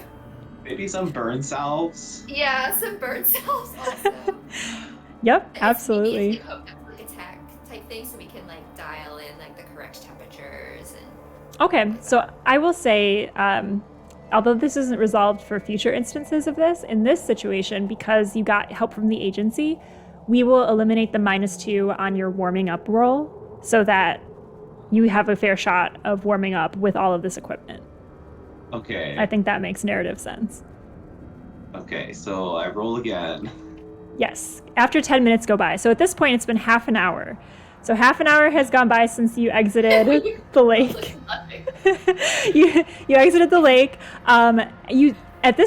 During this time, you see one of the staffers from inside the seed vault, like the person at the front desk. She pokes her head out the front door and like looks at you guys, and then like 10 minutes later, like pokes her head out again and like kind of like shrugs to someone inside. They're kind of wondering who is sitting outside in a van in front of the seed vault for half an hour. Matilda will put the thing up in the windshield or in the front window, like to keep the sun out and to block them from seeing. Is there a print on there or something? Or is it just Yeah, I plain? think it's like a beach. Nice. It's like an island. Nice. Yeah, and it says like like Virginia Beach or something on it. Nice. It looks very similar to the beach in the background of Director Mendez's call, and you can see it from kind of the backside, kind of the mirrored reflection as the sun streaks through, and you all get a little wistful because it very much is not a beach landscape where you are. But Manuel, it is time. Roll a 6. No, my gosh, really? Okay, I will help by just like rolling up my sleeves and just like shoving my hands in there to get some extra body heat. No. Enough fucking around. Manuel, you have luck. Be lucky or die. Okay, yeah, I will use my luck.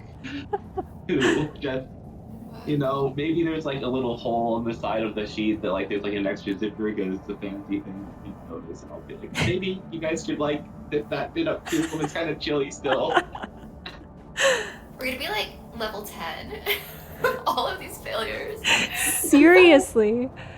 Yo, you don't have to track it. Okay. Yeah, no worries. But yes, I think I was going to give you guys just an auto like level. I think maybe we'll do 2 because holy moly, you guys have been failing so hard.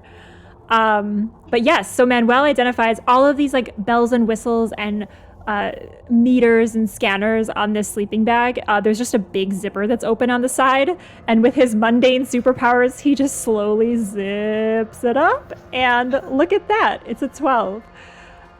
So on a 12, you are able to heal the cold harm, and you no longer have the -2 to your rolls. Amazing. Jade, You're just regular now, right? I'm at 1 because I still have the burn. Was JD able to fix her fucking hair? did you roll use magic? Yeah, I did. I rolled a 9 + 4, so 13. Yes. The hair is fixed. However, the static electricity that was dispelled shorts out half of the security cameras in the car. So you no longer have access to half of the... oh, wait, did you get a 13? I'm sorry. I thought you said like a 9. 9 + 4. Oh! No wonder you guys were like, the hell? Quicker, I'm sure. Yes. But then it comes back online because Manuel fixes it. Thank you, Boom. Manuel. Mic drop. Manuel, yes, thanks for fixing. This has been a long chain of passing this electricity back and forth. Yeah, but you know, we gave it back to the security camera, and that's really where it belongs. Apparently. Alright, now let me fix that burn. Where is it? Oh yes. Let me fix those burned pepper hands. Yeah, are you sure that pepper is supposed to warm people up? Like, I know it feels spicy and all, but like... Yeah, it You feels mean the warm, but I packaging? don't think it... In fact, I think it, like, makes you... Because it'll, like the Are you sure those aren't just like hot sauce packets from like a restaurant? Just We got pepper packets from the cafeteria. She's flipping it over to read like both sides of the package. Regardless, alright, here. Back. Judy's gonna pull out some gum, she's gonna chew it. Give me your hands. Poor Manuel. Very tentatively reaches his hands out. A minty breath on the hands. Are It's you... like a reverse. Or maybe it's like milk or something. I don't know. Okay, like, redacted on the gum. It's actually, she's gonna open up a little cafeteria carton of milk, and she's gonna, like, Ew. milk on Manuel's hands. You Super feel Manuel gross. hug his hands a little, like, This will help, I promise! And she's gonna do milk magic to fix the burn. Super gross. I will give this to you without... Well, narratively, yes, this is what's happening, but you can use your heal move. It's like everybody gets a heal. The cold couldn't have been healed that way, but it's not a move. I kind of wish it was. It's just like a thing. Yeah. It's a thing you can do. 1 hunter per injury per round, essentially, if you have time and resources to do it. So it makes sense that you can do that for the remaining harm. The cold harm, however, needed to be healed through the warm-up process. So yeah, you can, but please describe what the milk magic looks like as you perform your heal move. Yeah, as she, like, spits the milk out, you kind of hear, like, a faint, like a moo noise in the distance. As the milk just, like, pulls your hands down, fixes the burns, reverses the acid. Manuel is visibly surprised that his hands feel better. Like, oh, thanks. Does anyone have like a wipe or like? Yeah, there's. Yeah, I have some wet wipes. Thanks. Baby wipes. As your hands are wet wiped and you are back in action, your phone blings and a text from your wife comes up and it says, "Hope you're having a good day at work. You said it was totally normal, so I'm glad." I'll text back. Everything is going great. Love you. She sends back a few heart emojis. From inside the sleeping bag, trying to warm up from frostbite. Hands Oh, covered in milk magic. Hope to see you It soon. just dribbled out of JD's mouth. Wipe them out. Sorry, I had to spit it on you. It's part of the magic. my god. Hunters, as you have taken some time in this van to heal, you have attracted the attention of the staff inside, who can no longer see you because of the visor, but there is some suspicion on your van. You also see that the sun is moving high overhead in the sky, and the reflections off the crystals and the ice intensify as it is now kind of midday. So we've moved the clock on our adventure. So Monsters of the Week, much like any show where it's kind of like things are happening, evil is happening, go fight it. Something has changed in the world as the clock has advanced forward on the timeline of the adventure. So you see kind of the sun high overhead. The security cameras are blinking on and off, showing you a bunch of information from the plants I assume you put throughout the facility and the places you had access to. What would you like to do? Alice, at one point, I did choose anonymous as a good thing about my van. So I'm wondering possibly if I could look for like a parking lot or something that happens to have other vans that kind of look like mine that I could kind of like snug into. Yeah, absolutely. So that it's not as like obvious. So your van has not attracted attention from anyone that does not already know you. You know the staff inside. So they were more of like, what the hell are they doing out there? Kind of a look. Oh, they know it's us too. They're like, oh, Yeah. the cafeteria ladies and the electrician and the intern. Yeah. They were like, what are the they all what the hell? doing in a van outside of? Fucking wait, please let us alone. Yes, but absolutely, to avoid attracting attention from unwanted kind of external forces, absolutely you can use your van's ability. Should we tell them we're in a book club? Here, Or like I'll just we're playing poke my Dungeons head and out. Dragons? Super We're a meta. bunch of nerds. Okay, you don't want to know. Did they like come up to the van or anything? Not yet? Okay. Let's just tell them step not to out. worry about it. We were just warming up. We can. I Can can't all- take it on in the cafeteria. It's the place where I work. Have to take it in the van. Yeah. No, I'll just step out. Yeah. What's going on? Oh, to address the folks that are poking their head out the door? Yeah. Yeah, you do so right at the time that someone pokes their head out again. You do recognize this person. This is the front desk person. Her name is Elsa. She kind of has like mousy features, brown hair that's parted in the middle and like has two plates of braids on either side of her head. And she kind of has the nondescript uniform of the Seed Vault. It has like a little seed-shaped badge, little like circular pointed badge on there that's gold and kind of very beautiful looking. But she like steps out and at hearing you speak to her, walks over to you, Art. What are you guys doing on break so long?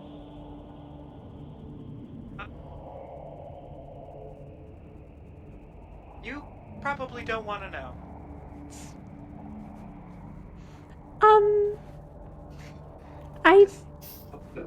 I'm from a small town. And she gestures below to the village. And I don't understand the city ways. So, is this a city thing? Yeah. What is it like? I've always wanted to be in the city. Can you tell me? A lot worse than you would think. There's a lot of people. There's a lot of people. Is that what you're doing in the van? Just thinking about all the people in the city? Is that what city people do? Yeah.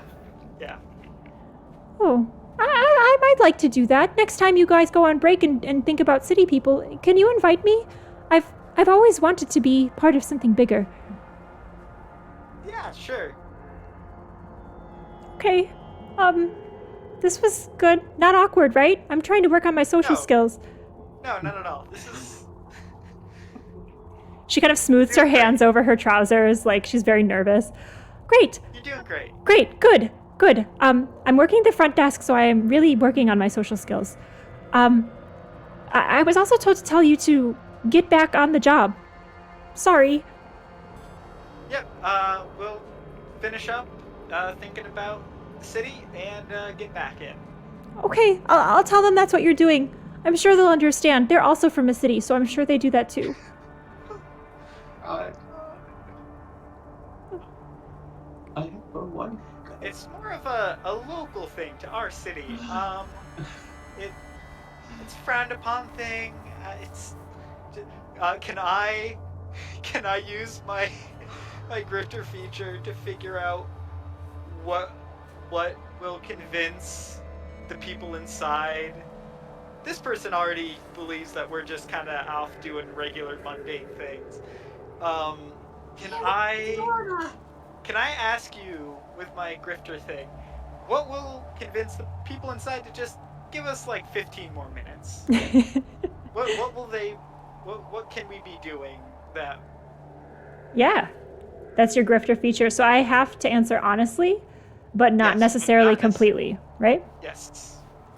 What would convince the people inside to give you 15 more minutes unbothered by the people that employ you would be if you agree to work overtime today for no overtime pay.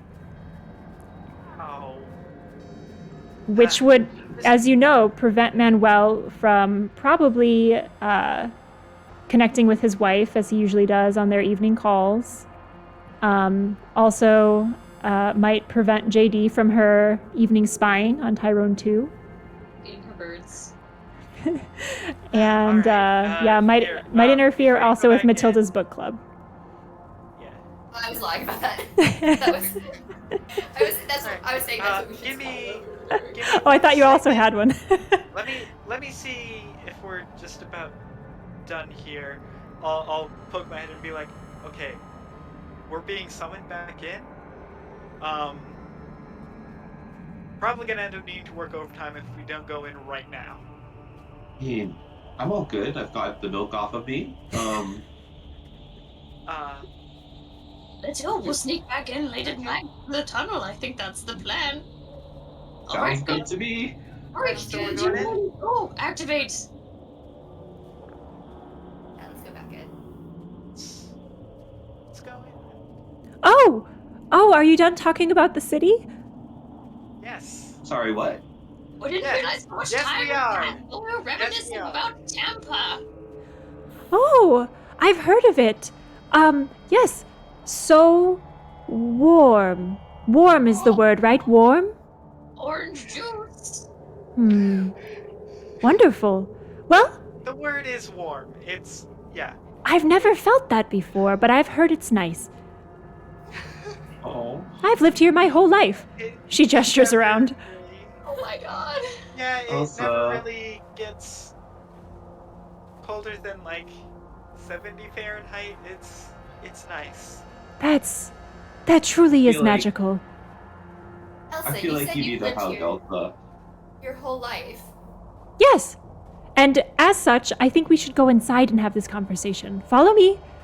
And she trudges back up in her big winter parka and big snow boots, takes those off at the door, and once again you see the uniform of the seed vault. Do you all follow? Yeah. Or something. Yeah. I mean, As you enter the atrium of the seed vault, to continue your conversation with Elsa, I'll describe it briefly. So you see kind of very tall, so the building again, very tall, narrow, almost, I don't know, like it's like you're walking into the spine of a book on a bookshelf, like very just kind of the height of a skyscraper, but not much to the sides, like very aisle-like in its presentation. On the outside, it's all concrete. In this atrium, it is covered in panes of glass that turn on as displays, like at a museum. So when you touch one of the panes of glass, it turns on and it's like telling you about different seeds, different plants, different flora that's throughout the world that is contained here in the seed vault, at least the beginnings of it. So visitors can kind of touch the walls and turn on different kind of museum spiels, pre-recorded, that give you more information about what's happening on the inside of this. You know, because you work here, that the rest of the Seed Vault is a little more utilitarian, a little more brutalist in its architecture. But here, at least, it's very light, airy, contemporary.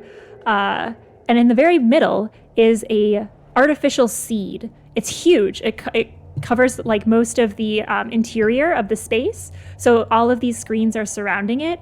And you have to walk inside the constructed seed to see the desk, the check-in, little chairs, fake plants.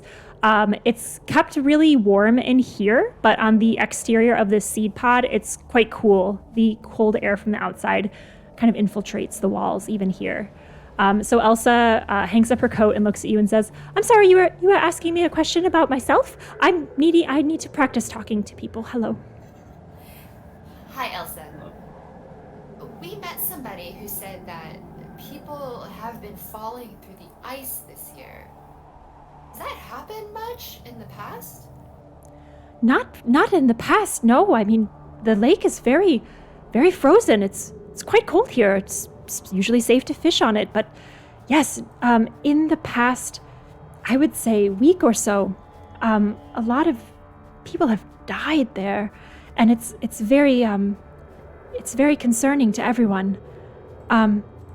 Even someone I know passed away, and they were a very good ice fisher person. I'm sorry, that's terrible. It was. The town has had some very strange things happening lately. The deaths, the strange sightings, it's all very, very new. What strange sightings? Roll investigate a mystery for me.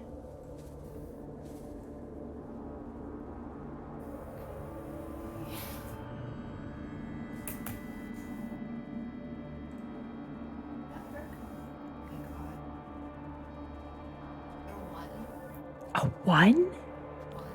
Holy moly. I rolled 2 ones and I have a -1 to make 1. Yowza. Let's see. On a fail, you will accidentally reveal some information about yourself to Elsa instead of finding out information from her. So what do you think you accidentally reveal in questioning her about these sightings? I think I'm showing too much interest in like an investigative kind of way, not just a sort of like cursory human interest kind of way. And especially since before she said she wants to be a part of something bigger, I think she's beginning to get suspicions that I am a part of something bigger. Interesting. That is investigating strange sightings. Okay. So in thinking that you're part of something bigger, instead of revealing any information about the sightings, Elsa will instead say, "Oh, well, I mean, people like you, connected people. I mean, you should already know Jericho, the reporter, who's here, right? Like, that's kind of, you're important like them, right?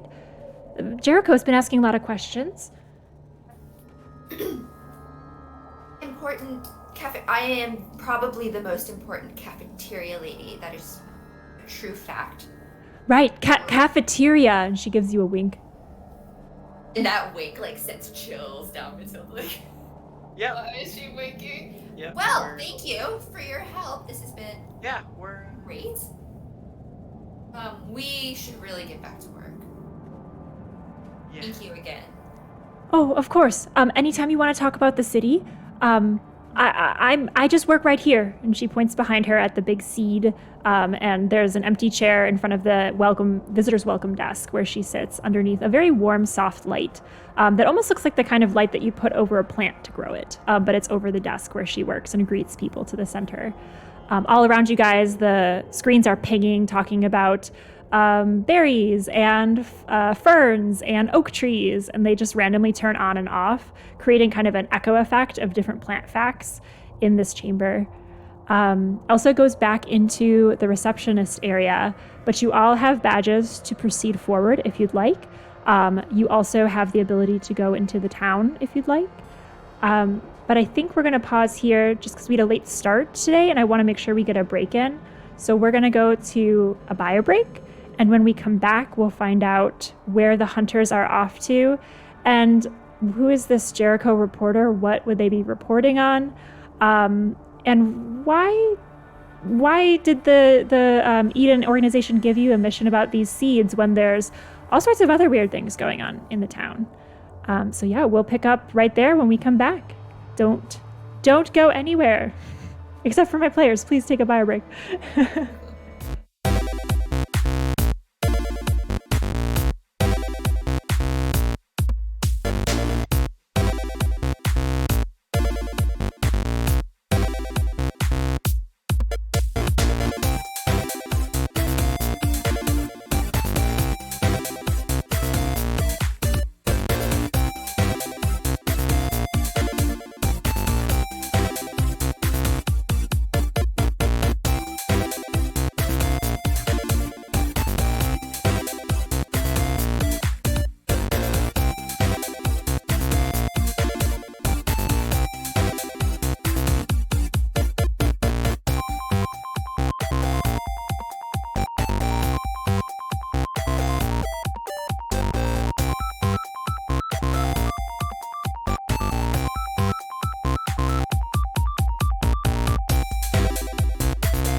Hello, we are back. Welcome back. Thanks for sticking around. Thanks for the subscriptions, gifted subscriptions, new subscriptions. You guys are awesome. Thank you for joining us today. We are playing Monster of the Week. If you're just joining in, we are going for another half hour today because we had a late start, but we have a strong finish. Go team. If there is any issue with hearing us coming back from break, I think I'm getting some feedback from somebody. Let's see. Can Jimmy, can you mute? Oh yeah, it's you, Jimmy. You've got like a fan noise, maybe? Oh wait, no, it's Alex. Yeah, it's Alex. I don't know. See your mic lighting. Maybe turn on the noise suppression if you don't have that on. Yeah, you should be good otherwise. And it's not too terribly bothersome. I just was like, is that me? Do I have a fan on? I think it might be your background noise. But you're all good. So let's get back to it. Our monster hunters are part of an organization called E.D.E.N. E.D.E.N stands for Extraterrestrial De-escalation and Erasure Network. They have just received a drop of supplies to heal one of their wounded new recruits, actually, Manuel, who was struggling a little bit with cold damage and happenstance from some failed help rolls and assist rolls. We used a little bit of our luck to get through those scrapes. The hunters have also identified some possible leads into the mystery here. So they found what appears to be a tunnel running under the lake. They found out that people have apparently been dying while ice fishing, and that there have been sightings, quote unquote, in the town, but they were unable to get more information about that. They actually revealed a little bit of their own connections and kind of alter egos in the investigation process. We find ourselves at the Global Seed Vault. Either these folks are employees or covering as employees of the Seed Vault. It stores seeds from all around the world in case of an apocalyptic event. And they were told to bring some of those seeds back to E.D.E.N, the organization. But there seems to be other things afoot here as well. So we will zoom back in, back from commercial break. We pick right up where we left off in the atrium of the Seed Vault with the warm glowing light from the reception desk. The screens all around. You hear information blasting at you about plants and flora. And you see behind this desk, which is shaped underneath like a big wooden seed, you see a door that leads into the tunnel, which is the part of the building that you know extends back into the mountain. If you remember, this building just kind of like was jutting out of a mountainside. So the tunnel is an employees only section that takes you backwards into kind of the interior portions. Back there, you know, there is the office, the cafeteria, the seed vault itself, which is guarded, and the microbiology lab, which is where a lot of the science and research is done, kind of adjoining to the seed vaults. So that is what you know to be behind that door. And behind you is the stairway exiting down the mountainside into the town below. E.D.E.N Monster Hunters, what would you like to do? Should we head to the cafeteria? Of course, cafeteria bunny, that's our job. And go What to else work would you do? as regular Do you need cafeteria any, ladies? assistance in the cafeteria? Oh, Yeah. We We need need the to get intern. coffee for people. Maybe it's time for my lunch break. Right Oh, after my actually, the non-lunch coffee break. machine's broken. We need you to electricity it. Oh, your coffee machine is broken. All right, I'll see what I can do about that. Thank goodness for you, Manuel. Just doing my job, ma'am. Don't Oh, call me Manuel. ma'am, I told you. Just doing my job, Director. Donnie! Director Johnny. Doctor! Doctor, Director, Ma'am Donahue. Never mind, let's go. To the cafeteria. Okay, so the group is going back towards the cafeteria. I think we're gonna at least pretend to start cooking and doing our jobs. Excellent choice. Give me 1 second. I'm going to switch the music, and I want to give you guys the heads up on the new jams that stream will be hearing. Let me switch that over. Okay. Oh, I put it in the wrong... Whoa, I put it in the wrong server. Whoa, hold on. The other server is like, what did you just tell us? Why? Okay, there we go. So as the group moves back towards the behind the seed, so you kind of get out of sight of Elsa.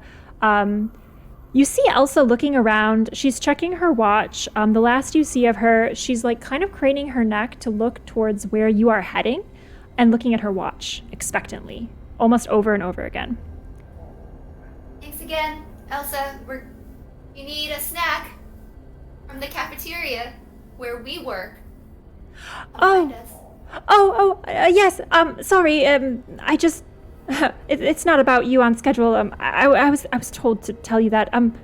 It's nothing. It's nothing. And she hides the hand with the watch behind her back and really busies herself with some paperwork. It's the equivalent of insight checking in this game. You have to talk to people, or look for clues. Talking to people. Fuck. Well, Okay. no. We're back inside. We're on the cameras. We're locked in. You can take 5 minutes to, or you got 5 minutes. Yeah, but for insight into what's going on, you can investigate a mystery, or you can talk to people directly. I don't even need to. I'm going for the talk to people directly. Oh, you're talking to Elsa. Yeah, I'm talking to Elsa. Yeah, no, that was in character. Like, yeah, we have 5 minutes. Gotcha. And JD, what are you doing? Or did you have something, JD? I'm gonna go back to the cafeteria and I'm gonna start brewing some coffee. Excellent. Yeah. I mean, I work odd jobs, so we could just say that I was helping you with some secretary stuff. What do you need help with, or what's going on? Talking to Elsa? Yeah. Okay, so you peel off from the rest of the group and go back towards the receptionist area then, correct, Art? Yeah. Okay, and JD is continuing on. Matilda, what do you do? Manuel? I'm going to fix the coffee machine that I was told was broken. Matilda's gonna, if she can, I don't know how the architecture is set up, but she'll do like the bye and like go around the corner and then try to listen because she's getting increasingly concerned about Elsa. Awesome. Okay, so Matilda, if you could act under pressure as you attempt to hide in this atrium. 8. An 8. All right. So with that, you are successful in hiding. However, the only hiding spot where you can be out of sight of anyone kind of coming through here, anyone coming from the back area, the front door, Elsa herself, you know that you're on camera still. But it's the only spot that you can pick. Do you still hide there? Yes, and she'll start pretending to tie her shoe. Okay. I think. All It's right. not like she's like, All right. super awkward. So you have your shoe tied as you're spying around the corner. JD and Manuel, we're going to get to you in a moment as you continue through the door towards the cafeteria. Is that correct? So for now, we will zoom in on this conversation that Matilda is overhearing. Very Shakespearean, by the way, to listen in on a conversation. So Art, as you approach Elsa again, she's very much like blushing and she's like fumbling with the paperwork. What? I'm sorry, I wasn't listening. What did you ask me? Well, I got time. What? You looked like you had something to say back there. I mean, they had to go off and do their thing, but I'm a floater. I got time. Oh yes, you're the person that they're always saying, why aren't they here helping with this? Why aren't they here helping with that? That's you, right? Yeah. Oh, good. Yes. What's wrong? Well, I don't really know how to say it, but Harry usually takes his lunch break around now, and we usually talk, and it's really nice, and it's good practice for talking with the people, But I haven't seen him. Huh. Do you know where he normally works? What does he normally do? Oh, Harry's the research assistant to Dr. Malin. They work in the lab usually, and he usually takes his break out here. He gets food from the cafeteria first, and he visits me. It's nice. It makes me feel warm. Maybe he's just a little late. If I see him, I'll let him know to come out and at least check in with you. Oh, thank you, but don't tell him I asked. Don't tell him to check in with me. Actually, don't do any of that. All right. Okay, thank you. Yeah. I'll keep an eye out for him, at least. Okay, good. Yes, he's very pretty. I mean, he's very tall. I mean, he's got a lab coat. He's the one with the lab coat. Yep. I get it. Okay. And she just buries herself in papers, like they're upside down, and she's just like holding them above her head, like straightening them right in front of her face. Really hope we don't need to kill her. Oh no! No, Manuel will not let us do that. Oh no, neither will our. But also, yeah. But what is E.D.E.N's policy that you guys picked? No No hostages, prisoner. no prisoners. That doesn't necessarily Oh, mean no. witnesses. It's true. It's Can true. we just mind wipe her? Yeah. We're the good She guys. doesn't know anything. Yeah, just Men in Black. Just look at the pen. So as Art finishes this conversation and Matilda overhears all of this, JD and Manuel, you make your way through the kind of airlock-looking doors. They're very metallic. They fit together like a puzzle piece, and you have to use your badge to scan them open. The doors with a hiss open up and reveal a very dark tunnel. The walls in this place were very contemporary museum feeling. The walls in the tunnel are bare. They're very almost not finished. Like you see kind of the cave that provides the shelter for this area of the building is actually also serving as the wall, but it's been sculpted to create a tunnel like shape.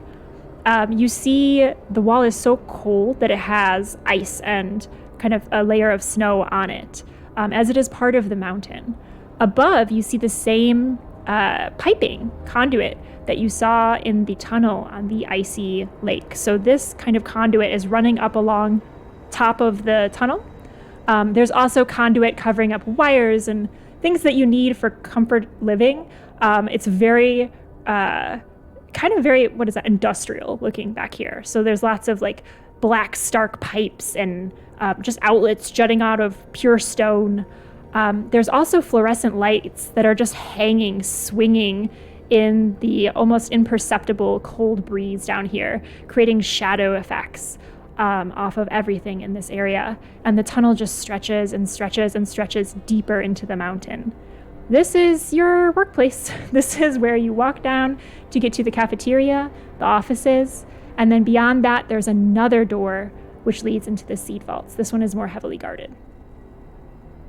What do you guys do? First of all, how wide is the conduit pipe? The conduit pipe above is wide enough to house electrical wires. So it's only 6 inches to a foot. Interesting. So he said the coffee mixer needs fixing, right? Oh, Wink yes. tries to wink. It's very broken. I really need someone to help me strategize about how to fix it. Of course. You know, I was thinking that maybe, some of the wiring in this place might need some looking at in the middle of the night. Who knows, something might go wrong. They need someone to be called in for that. It's not like this place ever really cares about day or night, yeah? That is very true. It's Just very- I don't know whose hands are small enough to fill with wires that little, to fit into that small of a space. It's a tiny coffee maker.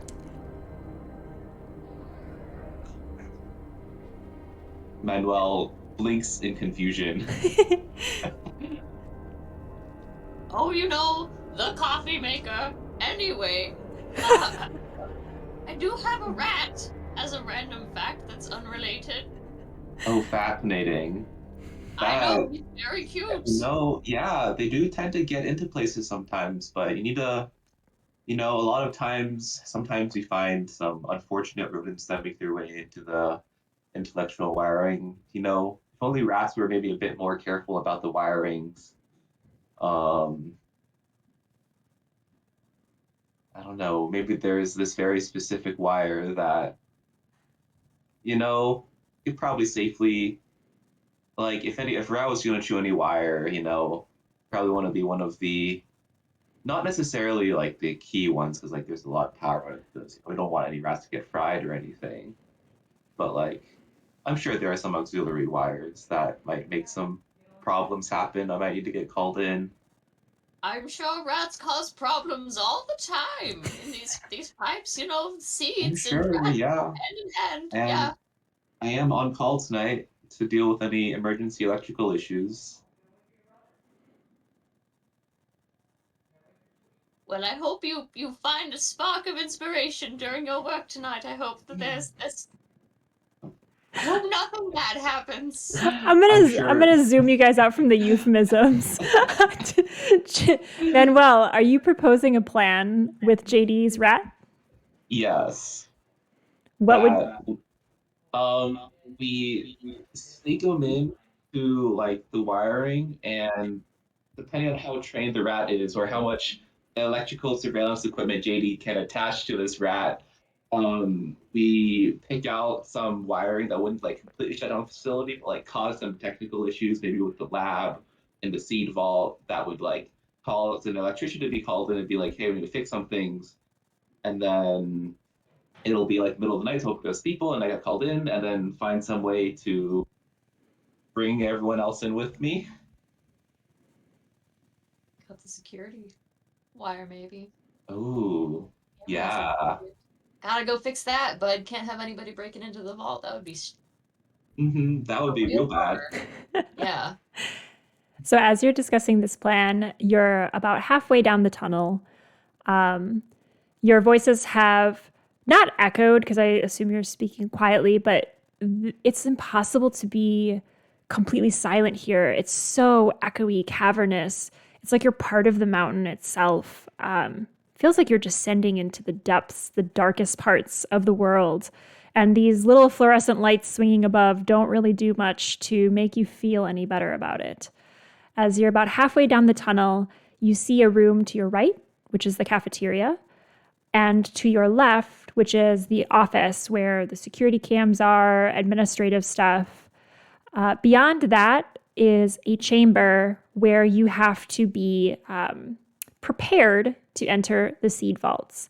This usually involves changing clothes, putting on specialized parkas, being detoxed from any possible biomaterial that's clinging to you that could destroy the seeds.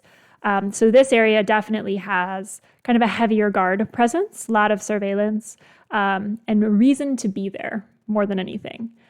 So as you consider this plan, Manuel, you think of all of that, and then you also clock the locations to your right and left.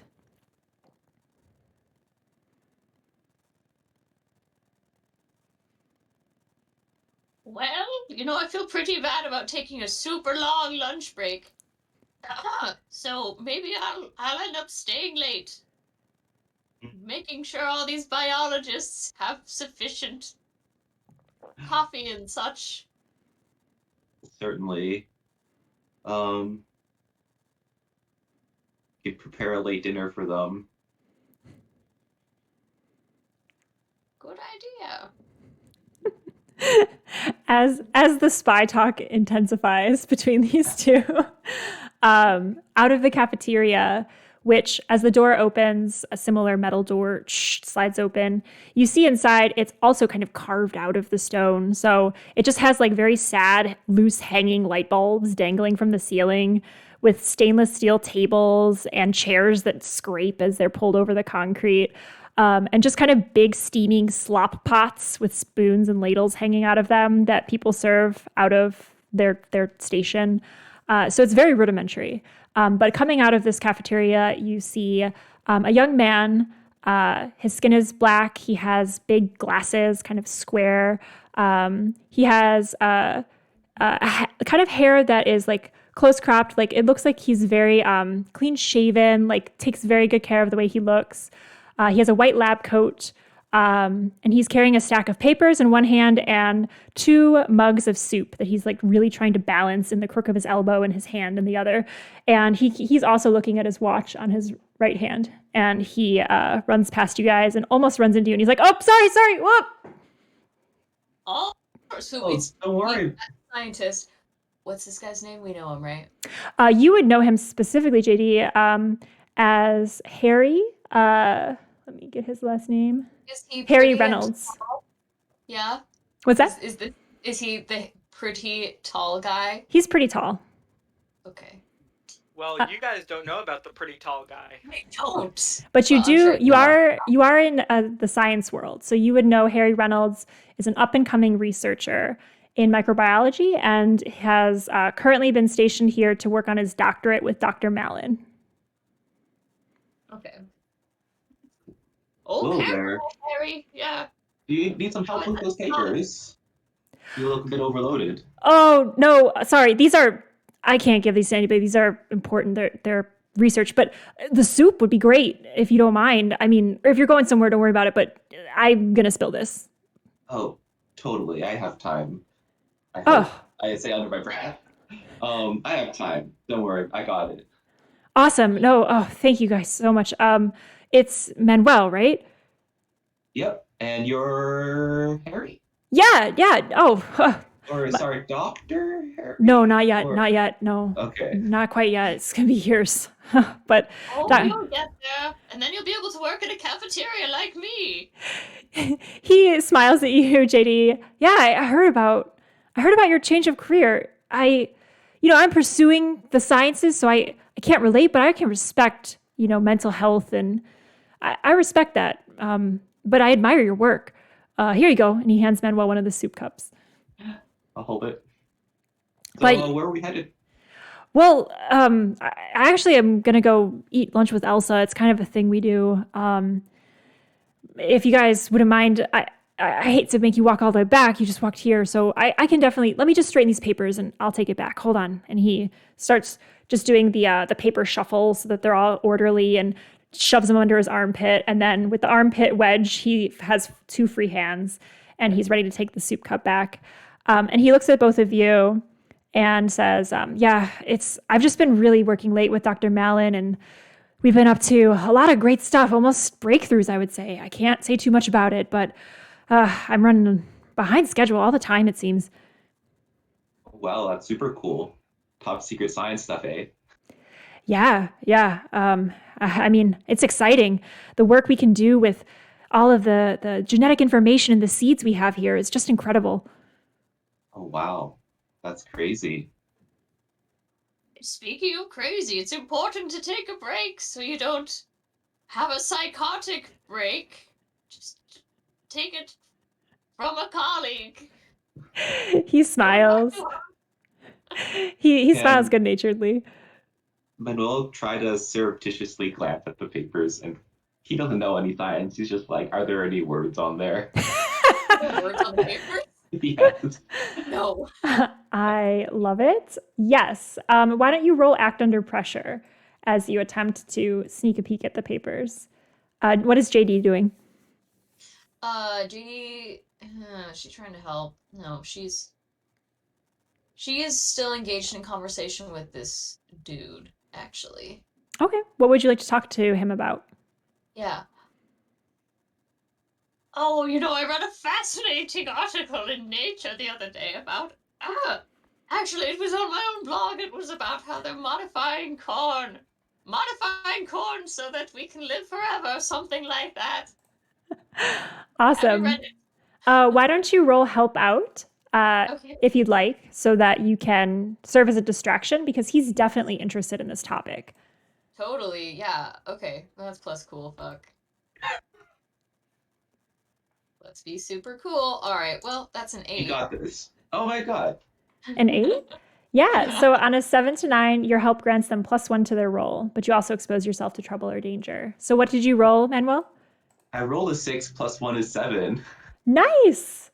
Awesome. So with the distraction, the very earnest distraction of JD talking about her own research, Real time. Manuel, which is funny because ideally this would be flipped and the scientists would be looking at the papers, but I love this. Manuel, you are able to get a really good look at the papers. And here is what you see. You see on the top of one paper, it says the genetic basis of composite form in barley and miracle wheat, Genetics Monthly. You see that. Okay. You also see wet milling characteristics of corn mutants using modified processes and improving starch yields on another. Okay. And on the third, you see a title that says Promoting Rice Growth and Productivity. And in handwritten notes, in Harry's hand, presumably, it says Ancient Seed Samples Missing? ? Okay. I have messy notes that I've taken on that, which I think tracks with Manuel's general lack of science knowledge. You probably wouldn't remember those things very well, but I have some keywords to Yep. share. And the trouble that you expose yourself to, JD, is that he is very interested in this topic, but he also kind of shuts down a little bit. Like he was very excited to talk to you. And then when you say, can you say what you said again?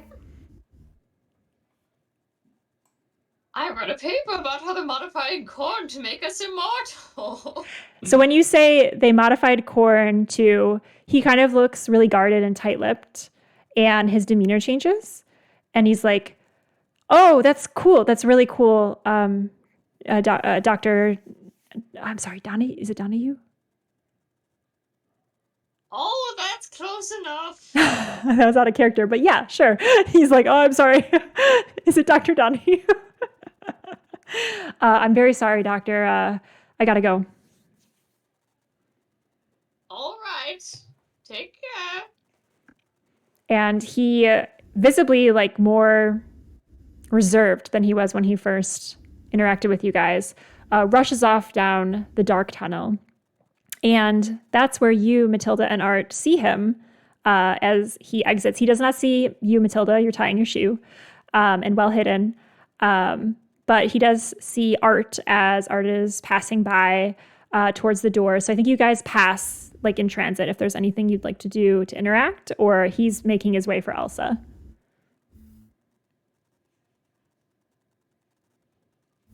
And I guess that could be you too, Matilda, if you come out of hiding.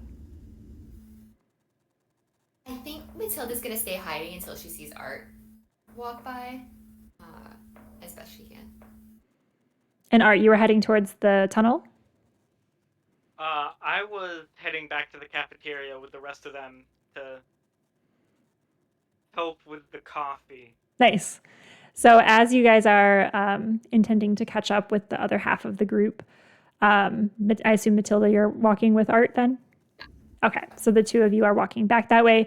You do pass a gentleman who matches the description of Harry quite well.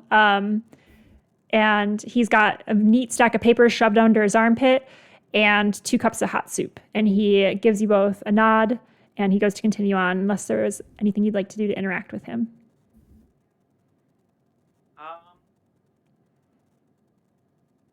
Really. I imagine. Yeah, no, I will say, just quickly, Elsa's just waiting for you. Just, figured I should let you know. I figured you already do, since you look like you were on the way already, but yeah. Oh, are you the one that they call when something's not working and then you come really late and you were like, I was at the other thing, but then the other people say that you weren't there? Are you that person? Yes. Oh, okay. Nice to see you. Thanks for letting me know. Yeah, I'm on my way to get lunch. I'm running super late. Dr. Malin kept me super late in the lab. Sorry about that. I am imagine that E.D.E.N probably gave me a pretty thorough rundown of everyone who's here. Yes. But would Harry have been noted as like a person of interest in any way? Roll me. Actually, I don't know if it'd be a roll. Tell me more. What do you think E.D.E.N would have outlined as a person of interest? Like, what are the parameters that you're specifically interested in? I guess given the mission, it would be anybody who works closely with the seeds, anybody who would notice the seeds missing, Okay. anybody that would have to be like taken care of in order for us to get close to the seeds. Yes. So no roll needed. Yes, you would have been briefed by E.D.E.N that both Harry Reynolds, the research assistant, and Dr. Lisa Mallon, the head researcher and microbiologist at this facility, are both people that regularly research and handle the seeds. You would also know that there is just a rotating list of guards all throughout the building that don't really have any scientific knowledge of the seeds, but that do try to protect them and keep things orderly. 2 guards that you would know are on duty today are Fresno, who is kind of a like transplant college town summer job vibe kind of guy, and Carla, who is underpaid and hates working with Fresno. Okay. So I guess as Harry walks by, Matilda will do the same thing she does every time she sees one of those 4 people, which is look to see where their security badge is, and like how securely it's like on their lanyards or whatever. Yeah, his badge is a little disheveled. It's clipped on, but it has the string dangling down, and it keeps hitting into his side as he walks. It's like on his lapel. pocket. Yeah. Mm-hmm. Yeah, the pocket. She'll just give like a little nod and like try not to attract too much attention. He seems singularly focused on getting to Elsa. And you even see him take a moment, stop, straighten up his lab coat, brush a hand through his hair. Well, I guess it'd be hard to do with soup. Brush like the elbow part, and he's almost spilling the soup. But then he heads over that way. So Art, Matilda, JD, and Manuel, you are reunited in this dark, cold, desolate tunnel, fluorescently lit, and made by nature and man. You are halfway between the public-facing side of the seed vault and its secret interior.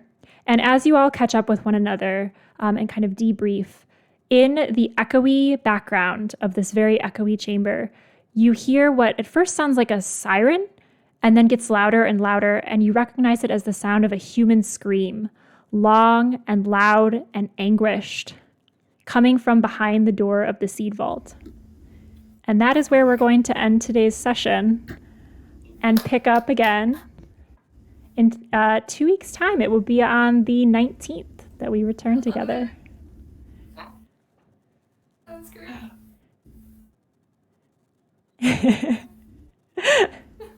Extremely excited. Yay. Well, thank you, players, so much. It was super fun playing with you.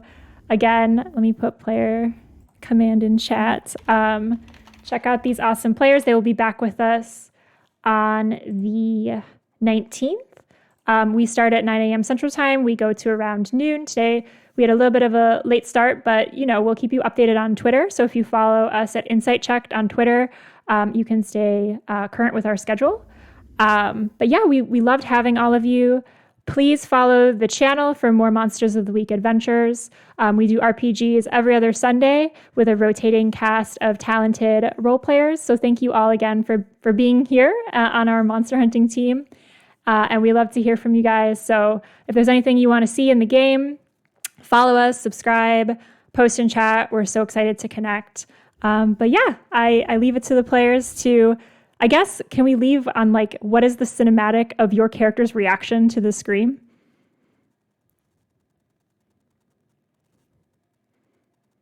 Are making the Matilda is faces. unfazed. Yeah, Kind she of doesn't even. You're like, what? Art's Man- looking like, what? Manuel's like, oh no, I need to start. It's like like moving to start running. Awesome.